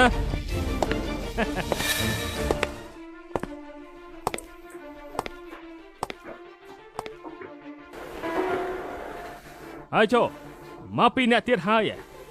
មើលទៅថ្ងៃនេះខ្ញុំពិតជាមានសំណាងមែនហើយមានស្រីស្អាតពីរនាក់មកថែមឲ្យខ្ញុំទៀតហើយថ្ងៃ អញខ្វាក់ភ្នែកទេហ៊ាននិយាយពីអសុជីវធម៌លិនអ្នកនាងធំ អ្នកនាងធំរបស់ពួកនាងក្រៃសម្រាប់ឲ្យខ្ញុំអស់សុជីវធម៌ជាមួយមែនទេថ្ងៃនេះខ្ញុំនឹងលេខពួកនាងឲ្យទាល់តែស្លាប់នេះហិតចាស់ទុកដាក់មុខជើងផងមានសមត្ថភាពនាងប្រាប់ជាតានាងមកនាងជាអ្នកណា លីជីងអ៊ី អ្នកនាងលីអ្នកធំមិនប្រកាន់អ្នកតូចនោះទេ ចេញទៅឈិនហ្វឹងបើលោកអាចធ្វើដូចគេអញ្ចឹងធ្វើជាឆ្កែមួយក្បាលឲ្យខ្ញុំពេញចិនប្រហែលជាខ្ញុំអាចជួយរកការងារត្រឹមត្រូវឲ្យលោកធ្វើមិនបាច់មកកំដរភ្ញៀវផឹកស្រាអញ្ចឹងទេ អីលោកអន់ដំម្លឹងណាគ្រួសារស៊ូស្អប់ហើយគ្រួសារលីហ៊ានមកពៀនលឺលោក ស្គូតពិតមែន ឈិនហ្វឹងលោកចង់ឲ្យមនុស្សស្រីចាំលោកមែនទេស៊ូមីងយ៉ាត្រូវគេដេញចេញពីក្រុមហ៊ុនគ្រប់ហើយលោកនៅហ៊ានក្អេងក្អាងស្អីទៀត ចាច់ចេញពីក្រុមហ៊ុនគឺជាការសម្រេចចិត្តរបស់នាងខ្ញុំមិនលូកដៃទេ យ៉ាងណាលោកបានចេះដឹងហើយអ្នកនាងធំពួកយើងឲ្យឱកាសនេះទៅលោកគួរក្តាប់ឱកាសធ្វើជាឆ្កែរបស់អ្នកនាងធំគ្រាន់បើជាងនៅទីនេះកំដរយាយថត់អង្គុយផឹកស្រាដែរ ជាមនុស្សប្រុសម្នាក់សំបីការខិតខំបន្តិចក៏គ្មាននឹងអាចធ្វើស្អីបានទៀតខ្ញុំផ្ដាច់ពីជាមួយលោកចាំជាស្នាប់ប្រឡាក់មួយនៅក្នុងជីវិតរបស់ខ្ញុំមែន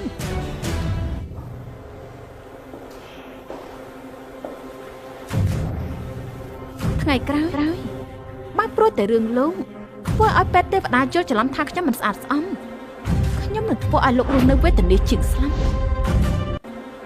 ខ្ញុំនឹងធ្វើឲ្យលោករស់នៅវេទនាជាងស្លាប់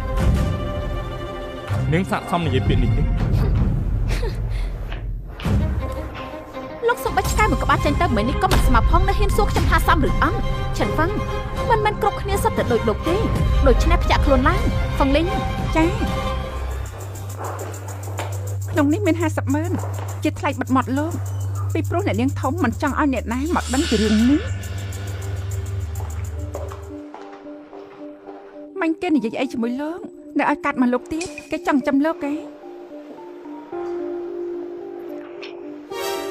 បោះចោលធ្វើអីលោកកើតអីហ្នឹងមិនចូលចិត្តលុយឬក៏មិនចូលចិត្តមនុស្សស្រីមិនចូលចិត្តមនុស្សស្រីមិនតែចូលចិត្តប្រុស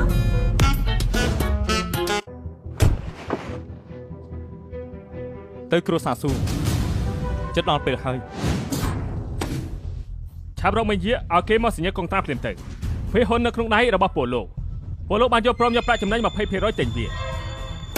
មិនបានទីមីងយកគ្រាន់តែយកក្រុមហ៊ុនសាខាផ្ដាច់ខ្លួនចេញតែប៉ុណ្ណោះទីគេហ៊ុនយើងមិនលក់ឲ្យឯងទី យកក្រុមហ៊ុនផ្ដាច់ខ្លួនចេញបាត់ទៅហើយនៅចង់បានភាគហ៊ុនរបស់ក្រុមហ៊ុនគ្រប់ទៀតពួកលោកលបលន់ពេកហើយ ចឹងយកមក អេចាអ្នកប្រឆិនមកហើយហ៎ មិនបាច់មកយកចិត្តមកយកថាទេចេញទៅនេះគឺជាប្លង់សាងសង់ដាក់គ្រួសារស៊ូពលលោកឲ្យមកខ្ញុំមើលទៅជាជាងសម្រាប់ត្រង់បាក់ខ្ទេចអស់ហើយ ថាមិញនឹងអាចបាត់ចិញ្ចាំងទៅកាន់ នាងចង់បានន័យថាខ្ញុំនិយាយកុហកបែបទេ អត់ទេលោកមិននឹងអាននិយាយកុហកនោះរឿងនេះច្បាស់ជាការយល់ច្រឡំណាមួយហើយ បើផ្នែកឆ្កែធំរបស់នាងមើលឲ្យបានច្បាស់ទៅមើលទៅយើងមិនក្រុមកម្មកររបស់ពួកនាងបានវាយកំទេចចិញ្ចាំងនេះអស់ទៅហើយ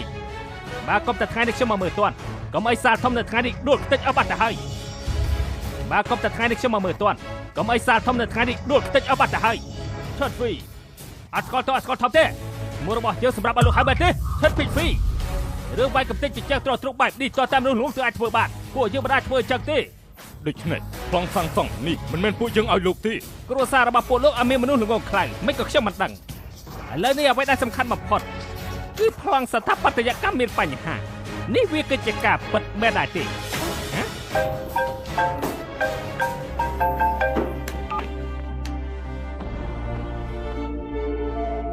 យ៉ាងម៉េចហើយ សារធំដូចហើយ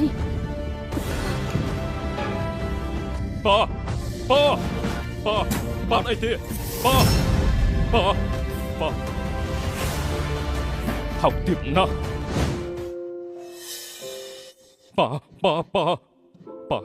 បាទអីទេ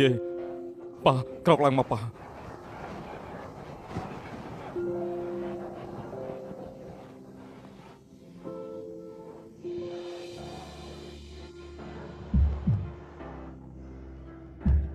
បដឹកស្បាតថាគ្រួសារស៊ូ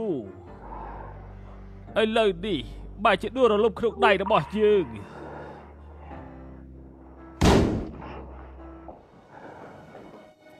ហើយយោតើឯងនៅមិនទាន់ស្លាប់ទេហើយយោតើនៅរស់នៅឡើយទេហីបើតើនៅរស់ចុះហត្ថលេខាលើនេះភ្លាមទៅ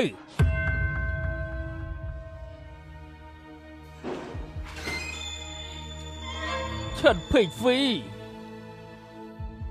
ដែលយកសពទៅយើង កិច្ចព្រមព្រៀងសំណងដោយសារតែធ្វើការសាងសង់ខុសបច្ចេកទេសគ្រួសារស៊ូបណ្ដាលឲ្យសារធំជីវ័នត្រូវរលំយោងតាមកិច្ចសន្យាត្រូវសងគុណនឹង10 មានបញ្ហាគឺដោយសារប្លង់សាងសង់របស់គ្រួសារពួកលោកគ្រួសារស៊ីបានបដូរទីតាំងប្រពៃពិធីអគុណទៅភ្នំហ្វឹងមីងហើយឯង អ្នកប្រឆិន រកយ៉ាំឆ្កែនេះចេញពីដៃរបស់យើងភ្លាមទៅអូមែនហើយគ្រួសារស៊ីបានដកគម្រោងវិញហើយអូនេះតាអាចបន្ថែមលក្ខខណ្ឌមួយទៀតចូលបានក្រុមហ៊ុនគ្រប់គ្រួសារស៊ូត្រូវធ្វើសំណងទៅការិយាល័យវិនិយោគរបស់ក្រុមហ៊ុនគ្រួសារឈិនសរុបជាទឹកប្រាក់ 10 ពី 3000 លាន យក យកដល់មិត្តភាពរវាងគ្រួសារពួកយើងច្រើនឆ្នាំមកនេះលោកប្រកូលមានជាឲ្យមកខ្ញុំនឹងកាត់លេខ01ចេញគឺត្រឹម10ពាន់លានតែពួកលោកទាំងអស់គ្នាយល់យ៉ាងម៉េចដែរហើយដេកសប្បាយទៅអាតារីស្រាលល្អបាត់ចង់ផឹកឲ្យចុះផឹកស្រាប់ពីដីបែបទេហ៎ពួកឯងឆាប់ចូលមក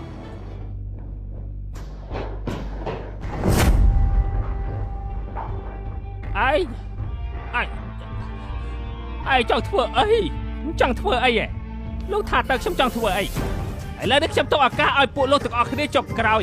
លោកសញ្ញេឬមិនសញ្ញេបើមិនសញ្ញេទេ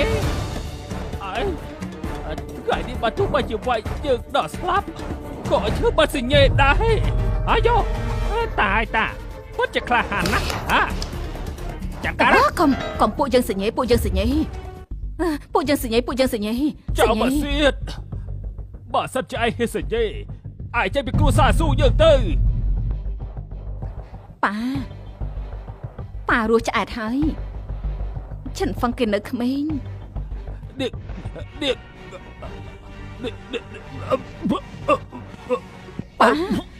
ប៉ាអាយ៉ូអាយ៉ាអាយ៉ូតានេះស្លាប់បាត់ទៅហើយនាំចង្រៃខ្លាំងណាស់ខ្ញុំស្មានថាមនុស្សស្លាប់បាត់ពួកលោកមិនចាំបាច់សងលុយឲ្យសោះស្អែកនេះខ្ញុំមកម្ដងទៀតតើទៅប៉ា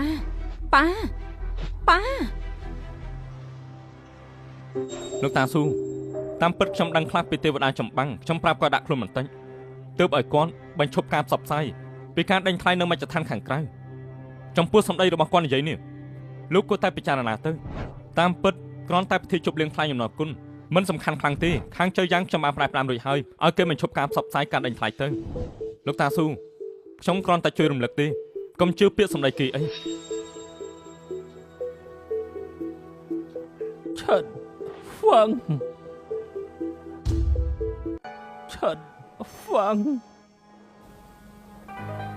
ឈិនហ្វឹងមិនបានជាលោកប៉ាស្រេចហៅឈ្មោះរបស់គេប៉ានៅព្រឹកដល់ណាទៀតឆាប់ទៅហៅពេនមកឲ្យឆាប់ឡើងគ្រូពេន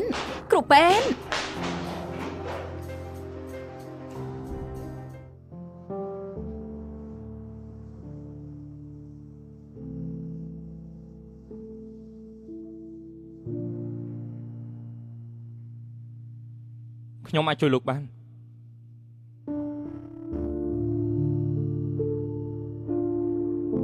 ខ្ញុំជាអ្នកទោសគ្រួសារស៊ូមិនសមនឹងរស់នៅលើโลกនេះទេមនុស្សដែលចង់ស្លាប់នឹងស្លាប់ទៅតាមដំណើរ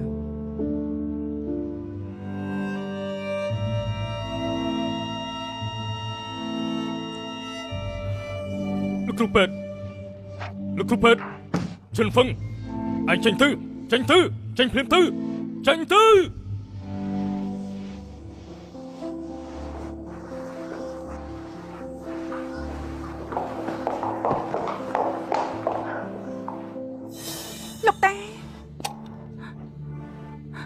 លោកតា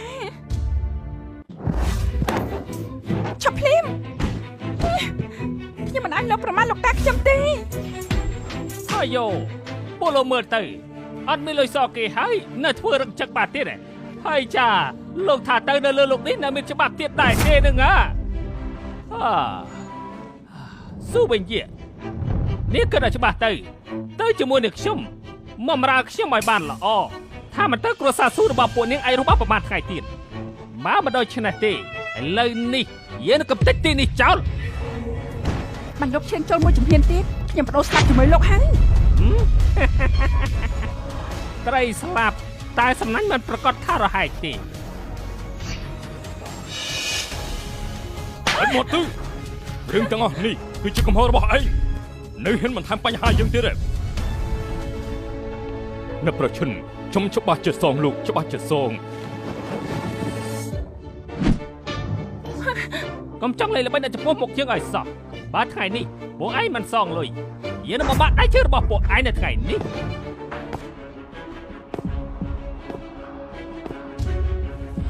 មិនបានជាយើងមានកូនស្រីដែលចិត្តពឹសពុលដូចតែឯងអញ្ចឹងឆាប់ចេញទៅ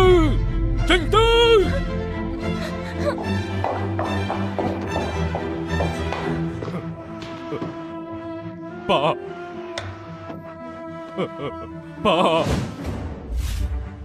ស៊ូមេជាកូនអកតញ្ញូចូលឲ្យធូប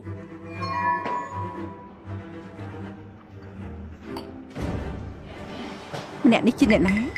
មិនលើគេនិយាយទេអាចឲ្យនាងឲ្យធុកគឺជាសំណាងរបស់នាងហើយ អូតាស៊ូត្រូវនាងធ្វើឲ្យខឹងស្លាប់ហ៎ មិនហើយគឺនាងបើសិនចាខ្ញុំដូចជានាងខ្ញុំមិនឲ្យគេចូលក្បែរខ្លួនខ្ញុំនោះទេ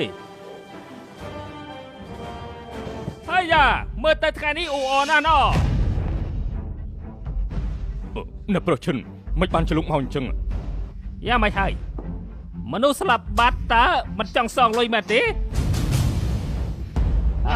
អ្នកទាំងអស់គ្នាសូមជួយប្រមតិឲ្យខ្ញុំផងគ្រួសាររបស់ពួកគេបានផ្ពាក់លុយខ្ញុំ10លានត្រឹមហើយមិនចង់សងឥឡូវនេះមិនត្រឹមតែមិនចង់សងលុយដល់ខ្ញុំនោះទេនៅរៀបចំពិធីបុណ្យសពឡើងប្រណិតបែបនេះទៀតតើមែនទេ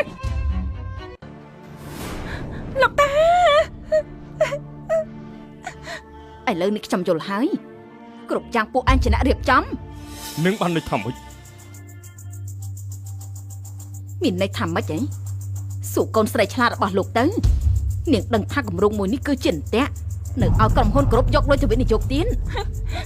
បើមិនមែនដោយសារនាងលុបលុនគេមិនអាចសុំបំណងបានចិនហ្វឹមក៏និយាយច្រើនដងហើយតែនាងតែងដឹងគេចេញហើយគាត់ថាខ្លួនអញអត់ចាជួយនិយាយជំនួសចិនហ្វេទៀត ឥឡូវនៅជួយនិយាយជំនួសគេទៀតនាងឆ្លៀតពេលក្រុមហ៊ុនគ្រប់មានហានិភ័យរំដោះខ្លួនចាញ់ឲ្យថាយ៉ាងម៉េច ខ្ញុំបានដាស់តឿននាងហើយតែនាងមិនដែលស្ដាប់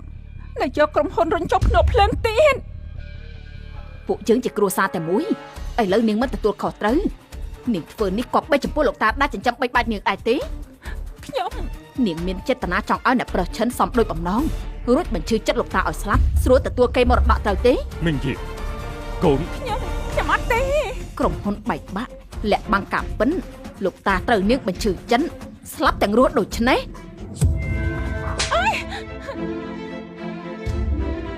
មិនបានជាយើងមានកូនចិត្តខ្មៅពឹសពុលដូចតែឯងគ្មានធម៌មេត្តាឆាប់ចេញទៅ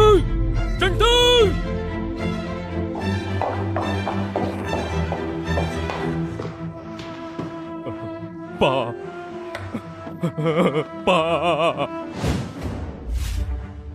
ស៊ូមេជាកូនអកតញ្ញូចូលឲ្យធូប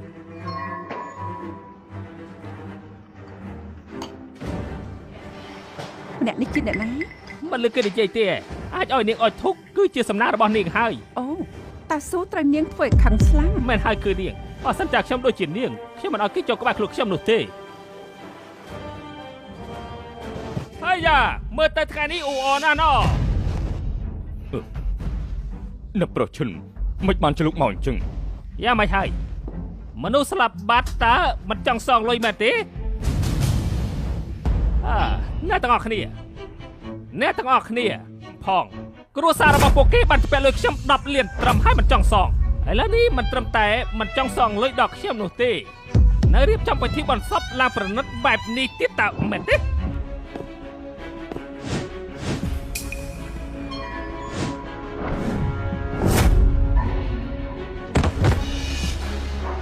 ចាំមកឲ្យធូបតែប៉ុណ្ណោះទេ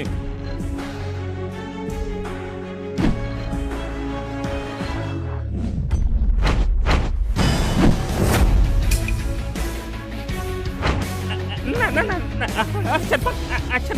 ដោះលេងយើងភ្លាមទៅណាកុំសម្លាប់ទៀតฉันฟักឆាប់លេងយើងទៅយើងនឹងសម្លាប់ឯង គំនុំរវាងលោកនិងគ្រួសារស៊ូមិនតាក់ទងនឹងខ្ញុំទេប៉ុន្តែថ្ងៃនេះជាពិធីបុណ្យសពរបស់លោកតាស៊ូខ្ញុំសង្ឃឹមថាគ្មានអ្នកណាបង្ករឿងទេក្រាមក្បាលសំពះភ្លាមហើយក៏ឆាប់ចេញទៅ ឯ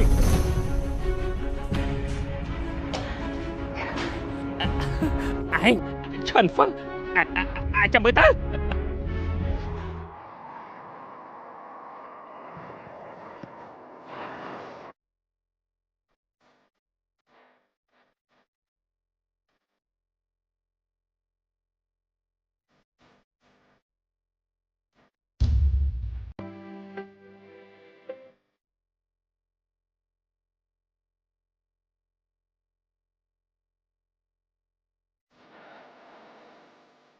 គុណលោក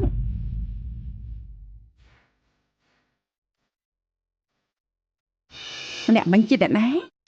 គឺជាកូនប្រសាគ្រួសារស៊ូគ្រាន់តែជាជាងកាងម្នាក់ប៉ុណ្ណោះ ហ៎ជើងកាង បាទហើយមិនឃើញបាច់នេះទេមនុស្សច្រើនណាស់វាយមិនឈ្នះគេបើមិនមែនជាងកាងជាស្អីទៅ នេះជាពិធីបន់សពរបស់លោកតានាងបាច់ជាហ៊ានឲ្យគេមកអុជធូបផងពិតជាទីបាយបោកឆ្នាំមែន តែគាត់ជួយពួកយើងដេញផឹងស៊ីចេញ គេគឺជាអ្នកក្រៅមានសិទ្ធិស្អីមកអុជធូបនោះនាងនឹងហ៊ានជួយនិយាយឲ្យគេទៀតខ្ញុំដឹងហើយនាងនឹងម្នាក់នោះបានរស់នៅជាមួយគ្នាយូរណាស់មកហើយទៅទេ ខ្ញុំអត់ទេ បានហើយនេះជាប៉ារបស់យើងណាក៏ជាតារបស់ឯងដែរចាប់ពីថ្ងៃនេះតទៅយើងកាត់ផ្ដាច់ទំនាក់ទំនងឲ្យកូនជាមួយឯងហើយចេញពីមុខយើងទៅប៉ាយើងប្រាប់ឯងចេញទៅ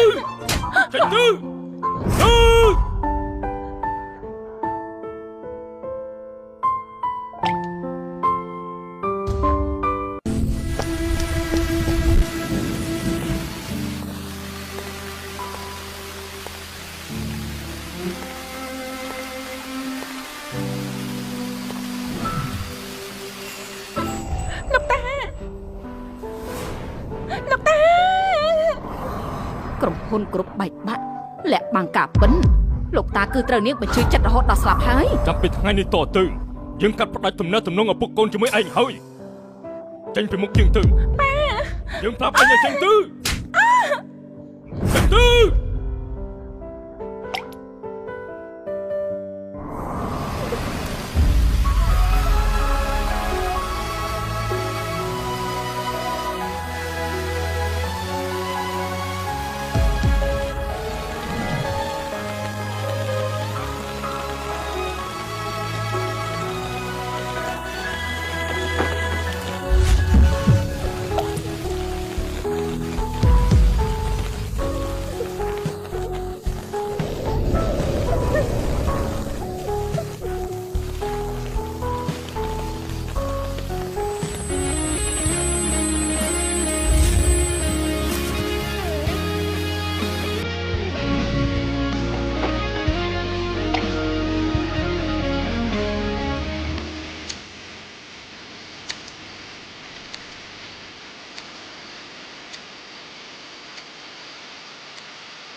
រឿងនេះបងក៏ចង់យករួចខ្លួនណាកាប់ពិតរឿងនេះមិនពិបាកដោះស្រាយទេយកគម្រោងរបស់សាំងស៊ូវ័នរបស់មីងជាបកគលចេញទៅគឺបានហើយ គម្រោងសាំងស៊ូវ័នពួកយើងបើលក់បាត់ទៅនោះយើងបានអីស៊ីទៅ អញ្ចឹងបងនិយាយទៅត្រូវធ្វើយ៉ាងម៉េច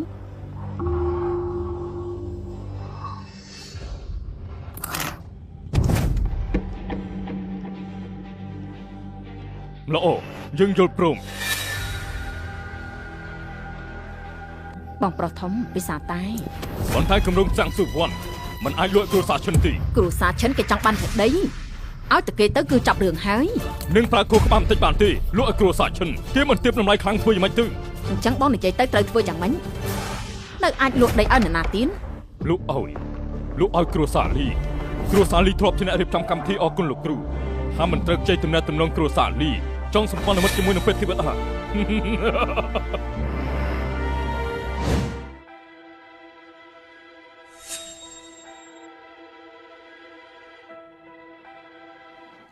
ទីនេះជាកន្លែងណាឯណាខែឲ្យខ្ញុំ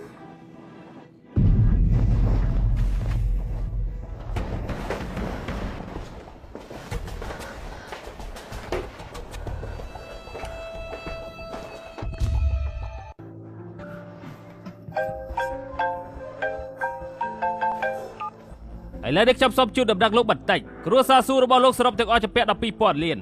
មិនបានឡើងដល់ 2000 លានទៀតហើយ ម្សិលមិញកូនប្រសាគម្រោងរបស់លោកបានទូរស័ព្ទមកខ្ញុំ2លានដែលលើសនេះគឺជាថ្លៃជំងឺចិត្តដែលកូនប្រសារបស់លោកបានគម្រាមកំហែងខ្ញុំយកពវាលោកបានតែមិនមករឿងឲ្យយើងសងលុយចំនួនវាហើយ គេចាំជាកូនប្រសាល្អរបស់បងមែនតាំងពីគេចូលមកគ្រួសារពួកយើងចាប់ផ្ដើមសយគេគឺជាមនុស្សនាំចង្រៃដល់គ្រួសារពួកយើង យើងទេអាចចង្រៃយកនឹងយើងនឹងសម្លាប់គេនឹងមាននាងទៀតបើមិនមែននាងលូបលួនពេកទៅនោះមិនមានលទ្ធផលបែបនេះទៅ ខ្ញុំមិននឹងដឹងថាគ្រួសារសិនគេធ្វើស៊ីយើងដូចនេះនៅមានឆិនហ្វឹងម្នាក់នោះទៀតរលឹកនិយាយរឿងអីនិយាយតែពាក់កណ្ដាលបើគេរំលឹកយើងច្រើនសារខ្ញុំមិននឹងអាចមិនយល់ដូចនេះបានហើយរងមជ្ឈបាយសងលុយគេសិនរឿងនេះសុទ្ធតែបបកម្មនឹងសាងឡើងនាងឆាប់រងមជ្ឈបាយទៅ ណាណាប្រើឲ្យបងជាបងប្រុសធំឥឡូវតាស្លាប់បាត់ហើយបងគឺជំនួយគ្រួសារហើយរឿងនេះបងកំចង់យករួចខ្លួនឲ្យសោះ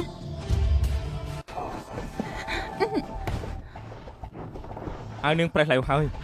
លោក ខ្ញុំមិនចង់ឆ្លៀតអាការនោះទេម្សិលមិញនាងទៅទឹកភ្លៀងគឺម៉ែដោះដោយឈុតឲ្យនាងទេ ម្សិលមិញគឺលោកជួយខ្ញុំ បើសិនជានាងគ្មានកន្លែងទៅទេនោះអាចរស់នៅទីនេះបណ្ដោះអាសន្នបាន មិនបាច់ទេ ខោអាវរបស់នាងនៅជាន់ក្រោម អរគុណលោក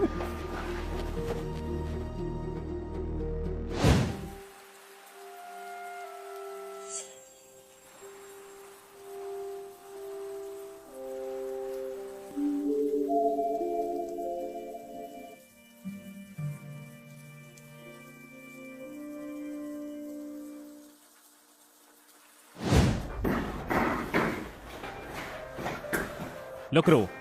ដោយសាំងសវ័នបានលក់ចេញហើយគ្រួសារស៊ូឡើងមានផ្លូវក្រៅទៀតហើយ ឡោះខ្ញុំដឹងហើយ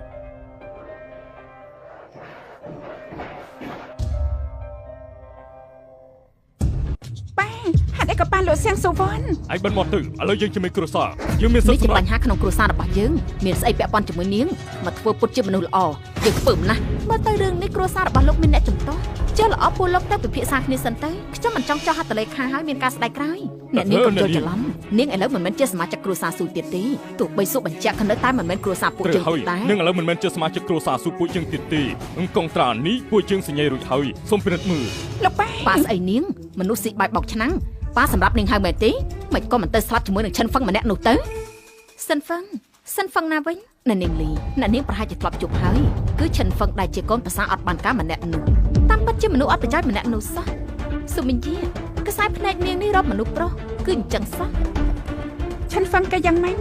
តាំងពីដំបូងគេមើលធ្លុះឧបាយកលរបស់គ្រួសារឈិន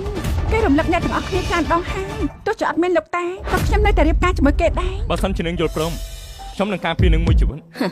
ឆ្កែដាច់ចំណងរត់ចេញមកពីណាអញ្ចេះមិនបានជាមកនិយាយប្តេផ្ដាស់ដូចនេះ នៅក្នុងនាមយើងជាមេគ្រួសារស៊ូ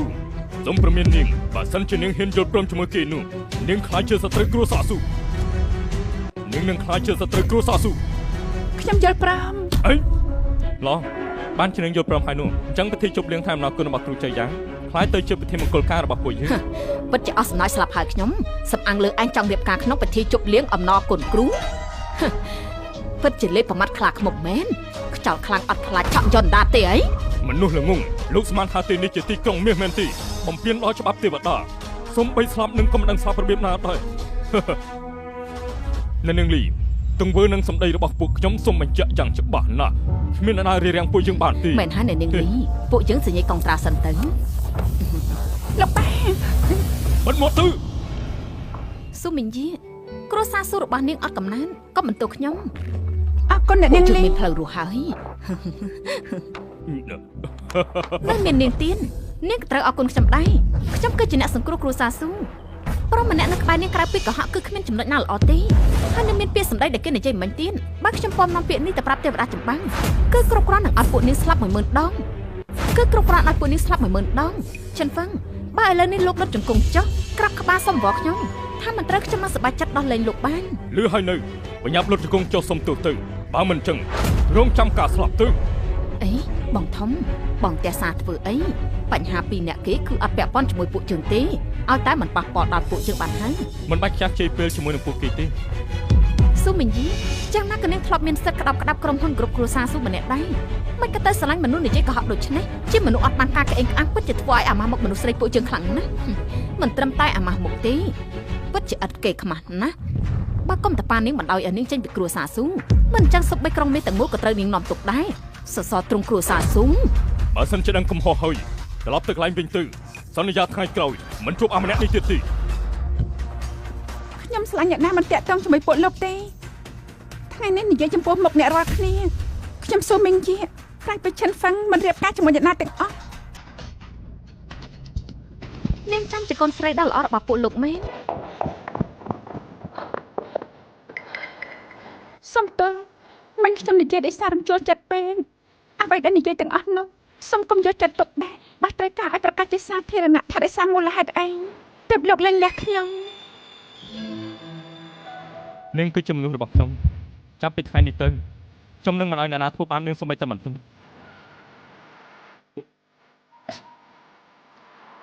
អរគុណលោក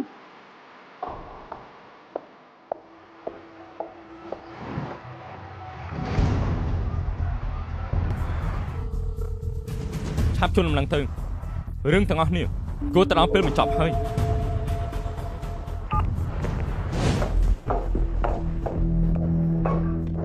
កូនសិស្សចៃយ៉ាងសូមគោរពលោកគ្ កូ រូ នស្រីច្បាំងគ្រួសារស៊ីហើយសូមសំពះលោកគ្រូទេវតាស៊ីហើយមានភ្នែកអត់ស្គាល់ភ្នំថៃសានពីមុនបំពេញដល់លោកគ្រូទេវតាសូមលោកគ្រូទេវតាអត់ទោសអ្នកនាងស៊ូអនាងនិយាយថាម៉េចបច្ចុប្បន្ននេះគឺក្រុមហ៊ុនលែងមានចំណូលអ្វីទាំងអស់បាននៅបែបនេះបន្តទៀតក្រុមហ៊ុនគឺត្រូវខ្សែធនហើយលែងមានចំណូលទៀតហើយចុះគម្រោងសៀងស៊ូវ័ននិយាយតែសៀងស៊ូវ័នត្រូវបានលក់ហើយថាម៉េចអ្នកណាជាអ្នកលក់គឺលោកម្ចាស់អ្នកនាងយ៉ាងម៉េចហើយលក់អាគ្រូសាឈិនមែនទេមិនមែនទេគឺលក់អាគ្រូសាលីង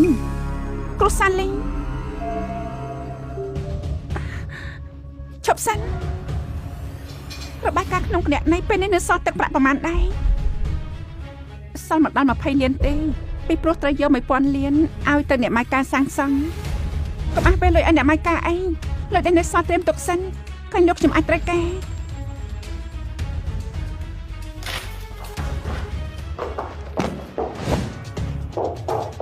ប៉ាហេតុអីបានទៅលក់សៀងសុវណ្ណសូមលោកគ្រូទេវតាអត់ទោសផង ត្រប់ឡើងមកអ្នកមិនដឹងគ្មានកំហុសទេ ចា ជំងឺរបស់លោកតាស៊ីយ៉ាងម៉េចហើយ បានថ្នាំដែលពេទ្យទេវតាឲ្យជំងឺលោកតាខ្ញុំបានជាសះស្បើយហើយ ថ្ងៃនេះហៅពួកនាងមកគឺមានរឿងពីរទី1សិទ្ធិរៀបចំកម្មវិធីគ្រួសារស៊ីប្រគល់សិទ្ធិឲ្យស៊ូមីងយាកអ្នកធ្វើគឺមានតែស៊ូមីងយាកម្នាក់គាត់រៀបចំកម្មវិធីបាន ទទួលបញ្ជាពេទ្យទេវតា ទៅវិញចុះ ចា ទី2ស៊ូមីងយាកគឺជាមនុស្សរបស់ខ្ញុំរឿងអាពាហ៍ពិពាហ៍គឺខ្ញុំបានយកព្រមហើយចំពោះអ្នកដទៃមិនពាក់ព័ន្ធជាមួយរឿងនេះទេលោកគួរតែដឹងថាត្រូវធ្វើយ៉ាងម៉េចហើយទទួលបញ្ជាលោកគ្រូ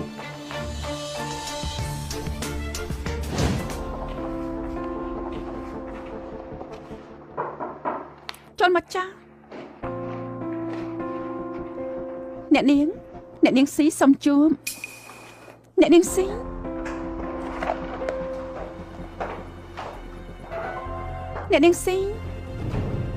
សេលីចាំនៅមាត់ទ្វារគ្មានការអនុញ្ញាតគឺមិនឲ្យអ្នកណាចូលមកដាច់ខាតចាអញ្ចឹងអ្នកនាង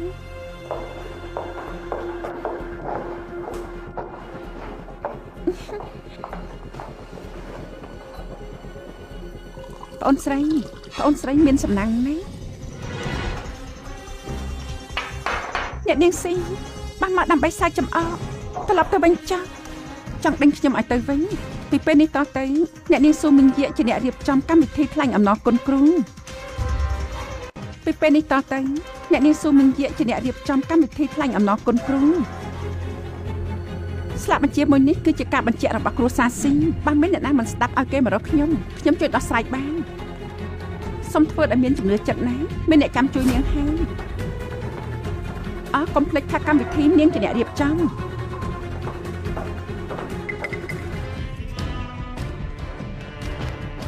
អ្នកនាងតែយ៉ាងម៉េចហើយសេលីប្តីខ្ញុំតិចមើលសំទោអូយសំទោលោកតាគ្រួសារស៊ូយើងមានសង្ឃឹមហើយ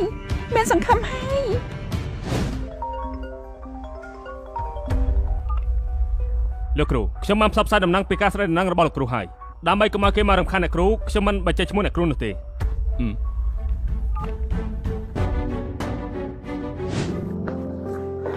អ្នកនាងដំណឹងចុងក្រោយពីការជប់លៀងថ្លែងអំណរគុណគ្រូ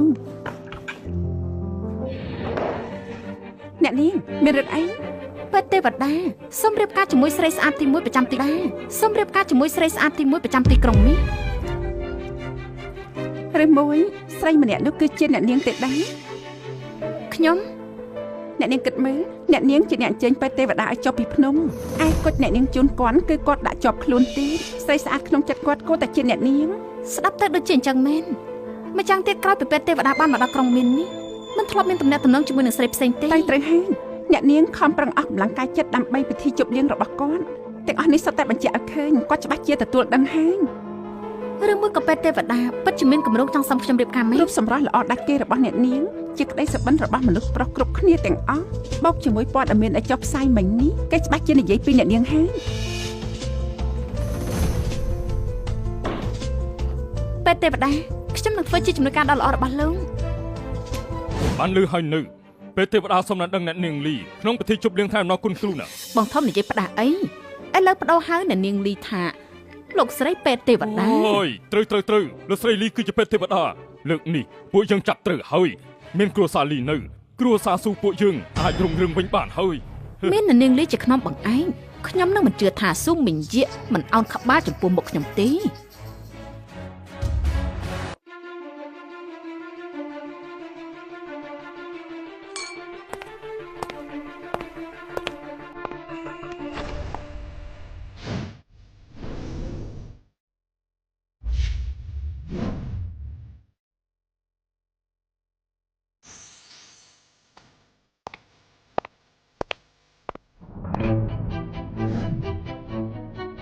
ពិធីជប់លៀងនៅថ្ងៃនេះគឺលោកស្រីពេទ្យទេវតាជាអ្នករៀបចំអ្នកនាងលីសូមចេញមកខាងនេះ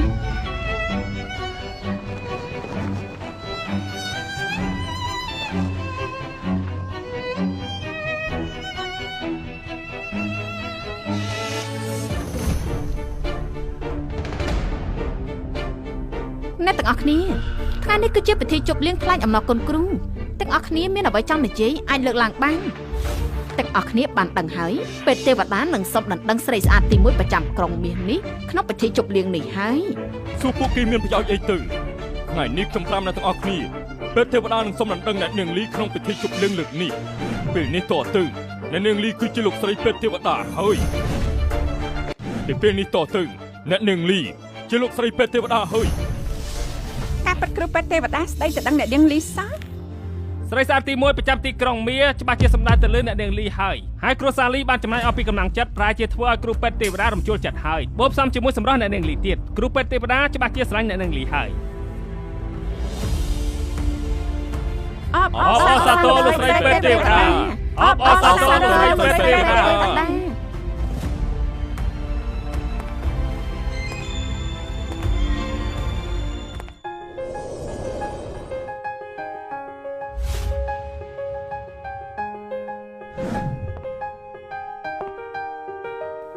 ឈប់សិនទីនេះដូចជាគ្មានកន្លែងរបស់នាងទេឮហើយនៅទីនេះគ្មានកន្លែងនាងទេបញ្ញាប់ចេញភ្លាមទៅខ្ញុំមករៀបចំកម្មវិធីជប់លៀងនេះនាងជាអ្នករៀបចំកម្មវិធីជប់លៀងនេះរៀនតាមអ្នកណាមិនរៀនតែរៀនតាមមនុស្សអត់បានការជន់ហ្វឹងថាចឹងទៅនាងស្មានថាអ្នកគ្រប់គ្នាដែលអង្គុយនៅទីនេះគឺសុទ្ធតែមនុស្សល្ងងមែនទេអ្នករៀបចំកម្មវិធីជប់លៀងថ្ងៃនេះគឺគ្មានអ្នកផ្សេងក្រៅពីអនាគតប្រពន្ធរបស់ពេទ្យទេវតាទេខ្ញុំណែនាំឲ្យនាងស្គាល់នេះគឺអ្នកនាងលីអនាគតជាប្រពន្ធពេទ្យទេវតាពិធីជប់លៀងថ្ងៃនេះគឺគ្រូពេទ្យទេវតានឹងរៀបការជាមួយស្រីស្អាតប្រចាំទីក្រុងមា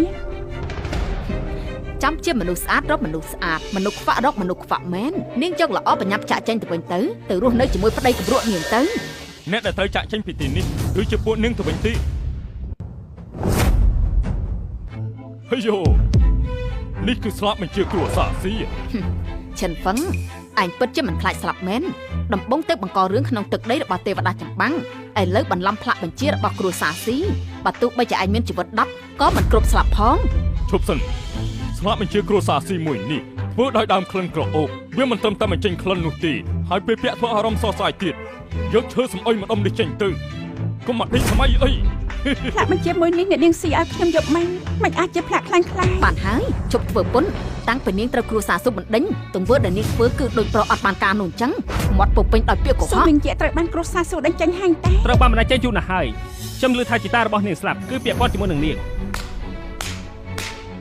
ខ្ញុំមកនិយាយលម្អិតឲ្យទាំងអស់គ្នាស្ដាប់កុំឲ្យចាញ់បោកពីអ្នកនេះទៀតស៊ូមិញយាបានរួមដៃជាមួយនឹងអ្នកក្រៅធ្វើឲ្យគ្រួសាររលាយបំផ្លាញគម្រោងសំខាន់របស់ក្រុមហ៊ុនក្រុមហើយបានធ្វើឲ្យតារបស់នាងខឹងស្លាប់ទាំងរស់គ្រួសារស៊ូយើងដល់ដំណាក់កាលនេះគឺជាកំហុសរបស់នាងទីបាយបោកឆ្នាំងយើងមិនបានបង្កើតបានកូនស្រីដូចឯងចឹងពួកយើងទៅវិញចុះ មនុស្សដែលត្រូវចាក់ចេញគឺជាពួកគេហើយយោបែរជាហ៊ាននិយាយក្អេងក្អាងមិនខ្មាស់គេឆាប់ចេញទៅមិនបានជាកន្លែងណាក៏មានឯងអញអត់ដឹងទេថាទីនេះគឺជាទឹកដីរបស់ទេវតាចម្បាំងបញ្ចេញរឹកពីក្អេងក្អាងនៅទីនេះមកណាឯង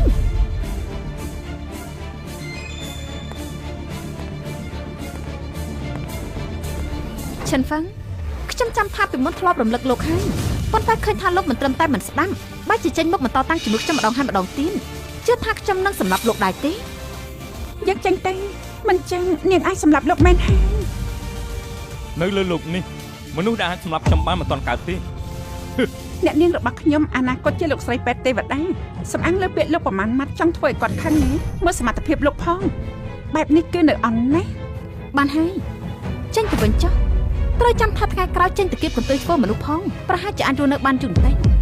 មនុស្សល្ងងខ្លៅមិញយកចេញមក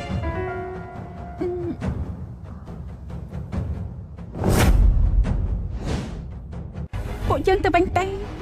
ពួកគេជាអ្នកខុសកុំបាច់បន្ទោសខ្លួនឯងទេ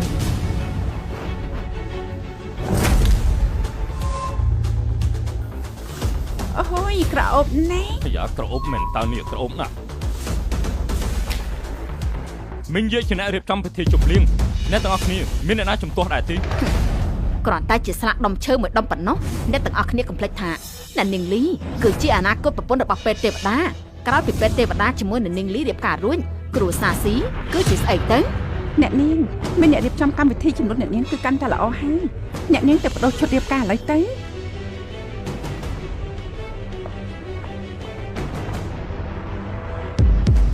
មិញយីបន្តមកទៀតប្រគល់ឲ្យនាងហើយខ្ញុំណែទៅចុះ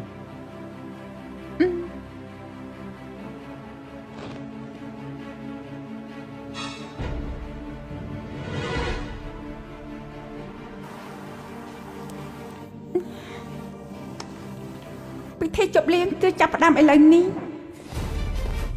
ពលលោកចង់ធ្វើអីពលលោកចង់ធ្វើអីចង់ធ្វើអីរឿងធំថ្នាក់នេះមិនបាននឹងប្រាប់ពួកយើងនឹងលេងមានយើងជាពុកហើយ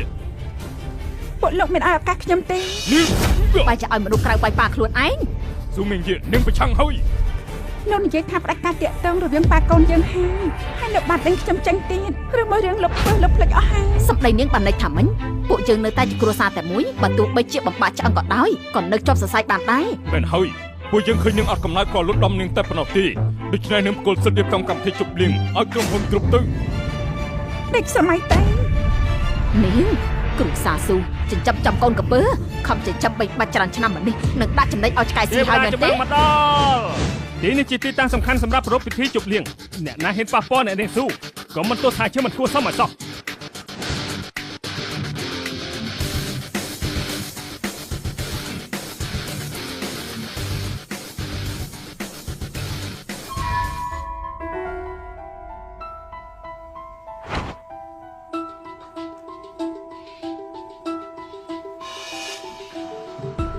សូមគោរពទេវតាចម្បាំងនីងអ្នកនាងស៊ូនេះគឺជាសម្លៀកបំពាក់កំងកាត់តាមទំហំរបស់អ្នកនាងសង្ឃឹមថាអ្នកនាងនឹងប្រោវា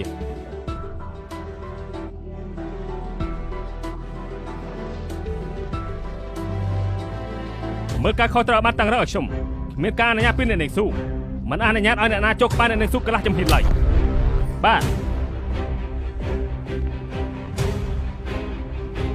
ឆាប់ឡើងដូរសម្លៀកបំពាក់ទៅ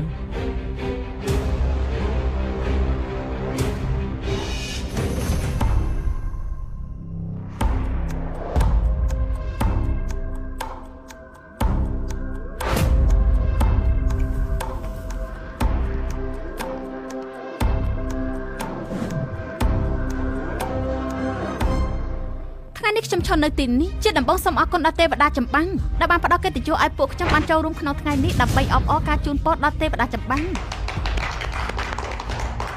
មានរឿងកាន់តែសំខាន់ទៀតគឺពេទ្យទេវតានឹងសូមរៀបការជាមួយអ្នកនាងពួកយើងនៅក្នុងពិធីជប់លៀងនេះអ្នកនាង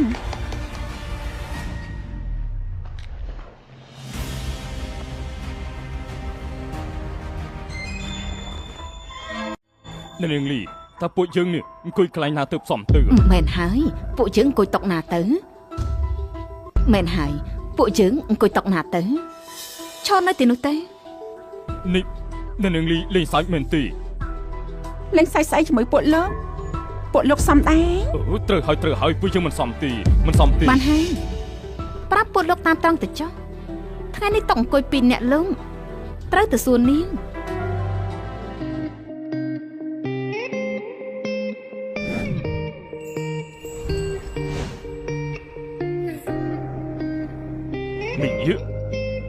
មីងយឺត្រូវគឺកូនសំណប់ចិត្តរបស់លោកបញ្ជីឈ្មោះថ្ងៃនេះនៅក្នុងដៃនាងពេលដំបងគឺខ្ញុំអាចបន្ថែមតុក2សម្រាប់អ្នកទាំងពីរប៉ុន្តែឥឡូវនេះមានរឿងហួសហេតុអញ្ចឹងពុំនេះនាងមានចេតនាធ្វើឲ្យគ្រួសារស៊ូយើងបាក់មុង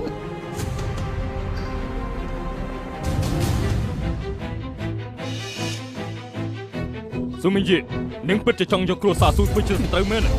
រឿងនេះមានអីត្រូវសួរនាងគឺជាអ្នកទទួលខុសត្រូវរៀបចំពិធីជប់លៀងហើយស្លៀកពាក់ហឺហាបែបនេះបង្ហាញច្បាស់ហើយនាងចង់សម្ញែងទឹកពីឲ្យពួកយើងមើលបាយបោកឆ្នាំងមែនរងម្នាក់នេះគេបានដាក់ថ្នាំវិញឲ្យនាងមែនទេសូម្បីយើងក៏លែងស្គាល់រងម្នាក់នេះគេបានដាក់ថ្នាំឲ្យមែនទេសូម្បីយើងក៏លែងស្គាល់អ្នកមកមុនមិនស្មើនឹងអ្នកដែលមកចំពេលល្អនោះទេរឿងល្អបែបនេះមិនទាំងអាចខ្វះខ្ញុំទៅកើតទៅហើយយ៉ាពិតជានឹកស្មានមិនដល់សោះស្រីសាស៊ូមិញយាក្រោយពីត្រូវបានបណ្ដេញចេញពីគ្រួសារស៊ូមើលទៅកាន់តែស្អាតហើយចូលមើលទៅសម្លៀកបំពាក់ថ្ងៃនេះហឺហាណាស់មានកម្រងទៅតាក់ប្រុសណាទៀតហើយសុំនិយាយស្ដីឲ្យថ្លៃថ្នូរបន្តិចទេបើគុំទៅតាក់ប្រុសផ្សេងមកចឹងតាក់ខ្ញុំតែម្ដង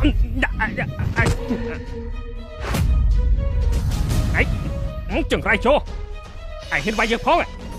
នេះគឺជាពិធីជប់លៀងត្រៀមសម្រាប់ទទួលពេទ្យទេវតាឯហ៊ានវាយមនុស្សនៅទីនេះផងឯចង់ស្លាប់ហើយហ៊ានវាយគេទៀតចង់ស្លាប់ហើយពួកឯងទៅណាអស់ហើយឆាប់ឡើងឆាប់ឡើងណែពួកឯងចាប់មនុស្សច្រឡំហើយណែពួកឯងចាប់មនុស្សច្រឡំហើយវានៅក្នុងទេមនុស្សដែលត្រូវចាប់គឺជាលោកគ្រួសារឈិនបានប្រព្រឹត្តទោសកំហុសជាច្រើនបាននាំមកនៅគ្រោះមហន្តរាយក្នុងការអភិវឌ្ឍទីក្រុងមាសរបស់ពួកយើង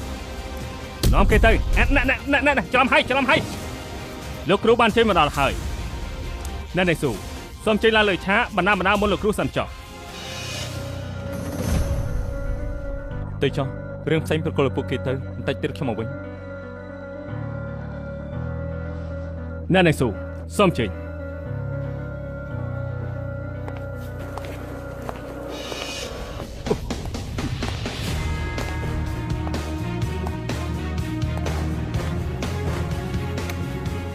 ភ្ញៀវកិត្តិយសទាំងអស់ជាទីគោរពនេះគឺជាពិធីជប់លៀងដែលទេវតាចម្បាំងចំណាយពេលរៀបចំមកអស់ច្រើនថ្ងៃដើម្បីថ្លែងអំណរគុណដល់លោកគ្រូទេវតាដូច្នេះសូមភ្ញៀវកិត្តិយសទាំងអស់អញ្ជើញទះដៃដើម្បីទេវតាចម្បាំងឡើងមកកាន់វេទិកា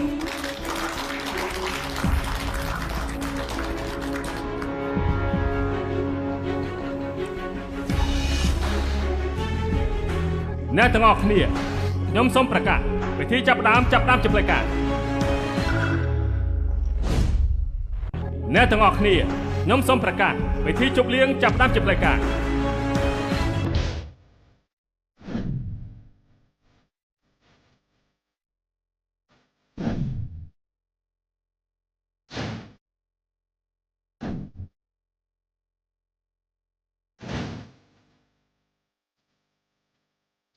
គ្រប់គ្នាគឺពិធីជប់លៀងថ្លែងអំណរគុណដល់លោកគ្រូរបស់ខ្ញុំហើយក៏ជាថ្ងៃមង្គលការរបស់គ្រូពេទ្យទេវតាដែរ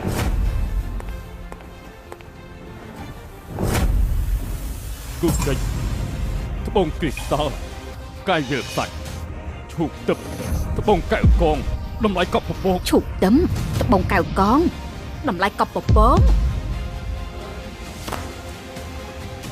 ទាំងអស់គ្នាជាភើអភិពិពាមួយនេះមានសរសៃពាក្យជូនពរពីគ្រូពេទ្យទេវតាចាស់គាត់សូមជូនពរឲ្យអ្នកទាំងពីររស់នៅជាមួយគ្នាដល់ចាស់កោងខ្នងរហូតដល់សក់ស្កូវសូមអបអរអ្នកស្រីពេទ្យទេវតាអបអរសាទរលោកស្រីទេវតាសូមជូនពរឲ្យអ្នកទាំងពីររស់នៅជាមួយគ្នាប្រកបដោយសុភមង្គលដល់ចាស់សក់ស្កូវធ្វើ អ្វីត្បិតថាកូនស្រីសម្រាប់ចិត្តលោកខ្ញុំមើលមិនចូលភ្នែកមែនប៉ុន្តែយល់ដល់ពួកលោកបានផ្ដាច់ការទំនាក់ទំនងជាមួយនាងហើយថ្ងៃនេះខ្ញុំអារម្មណ៍ល្អអាចបង្ខំចិត្តទទួលចិញ្ចឹមពួកលោកថ្ងៃនេះខ្ញុំអារម្មណ៍ល្អអាចបង្ខំចិត្តទទួលចិញ្ចឹមពួកលោកធ្វើជាឆ្កែមួយក្បាលរឿងល្អគ្រប់ប៉ុណ្ណាគឺខ្វះអ្នកទាំងពីរមិនបានសោះ វ៉លោកស្រីពេទ្យទេវតាព្រោះច្បាស់ហើយនៅនេះព្រោះទៅ អរគុណលោកស្រីពេទ្យទេវតាច្រើនហើយ ឥឡូវនេះសូមភ្ញៀវកិត្តិយសទាំងអស់ទៅធ្វើស្វាគមន៍ពេទ្យទេវតាអញ្ជើញឡើងលើវេទិកា កូនសិស្សចៅយ៉ៅសូមគោរពអញ្ជើញលោកគ្រូ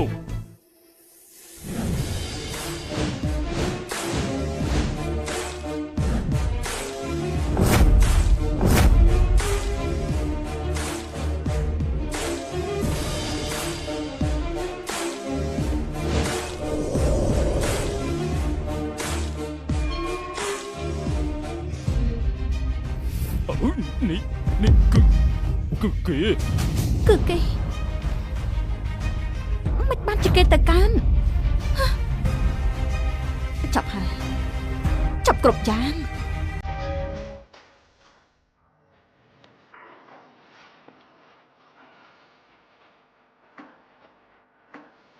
ការពិតគឺជាលោក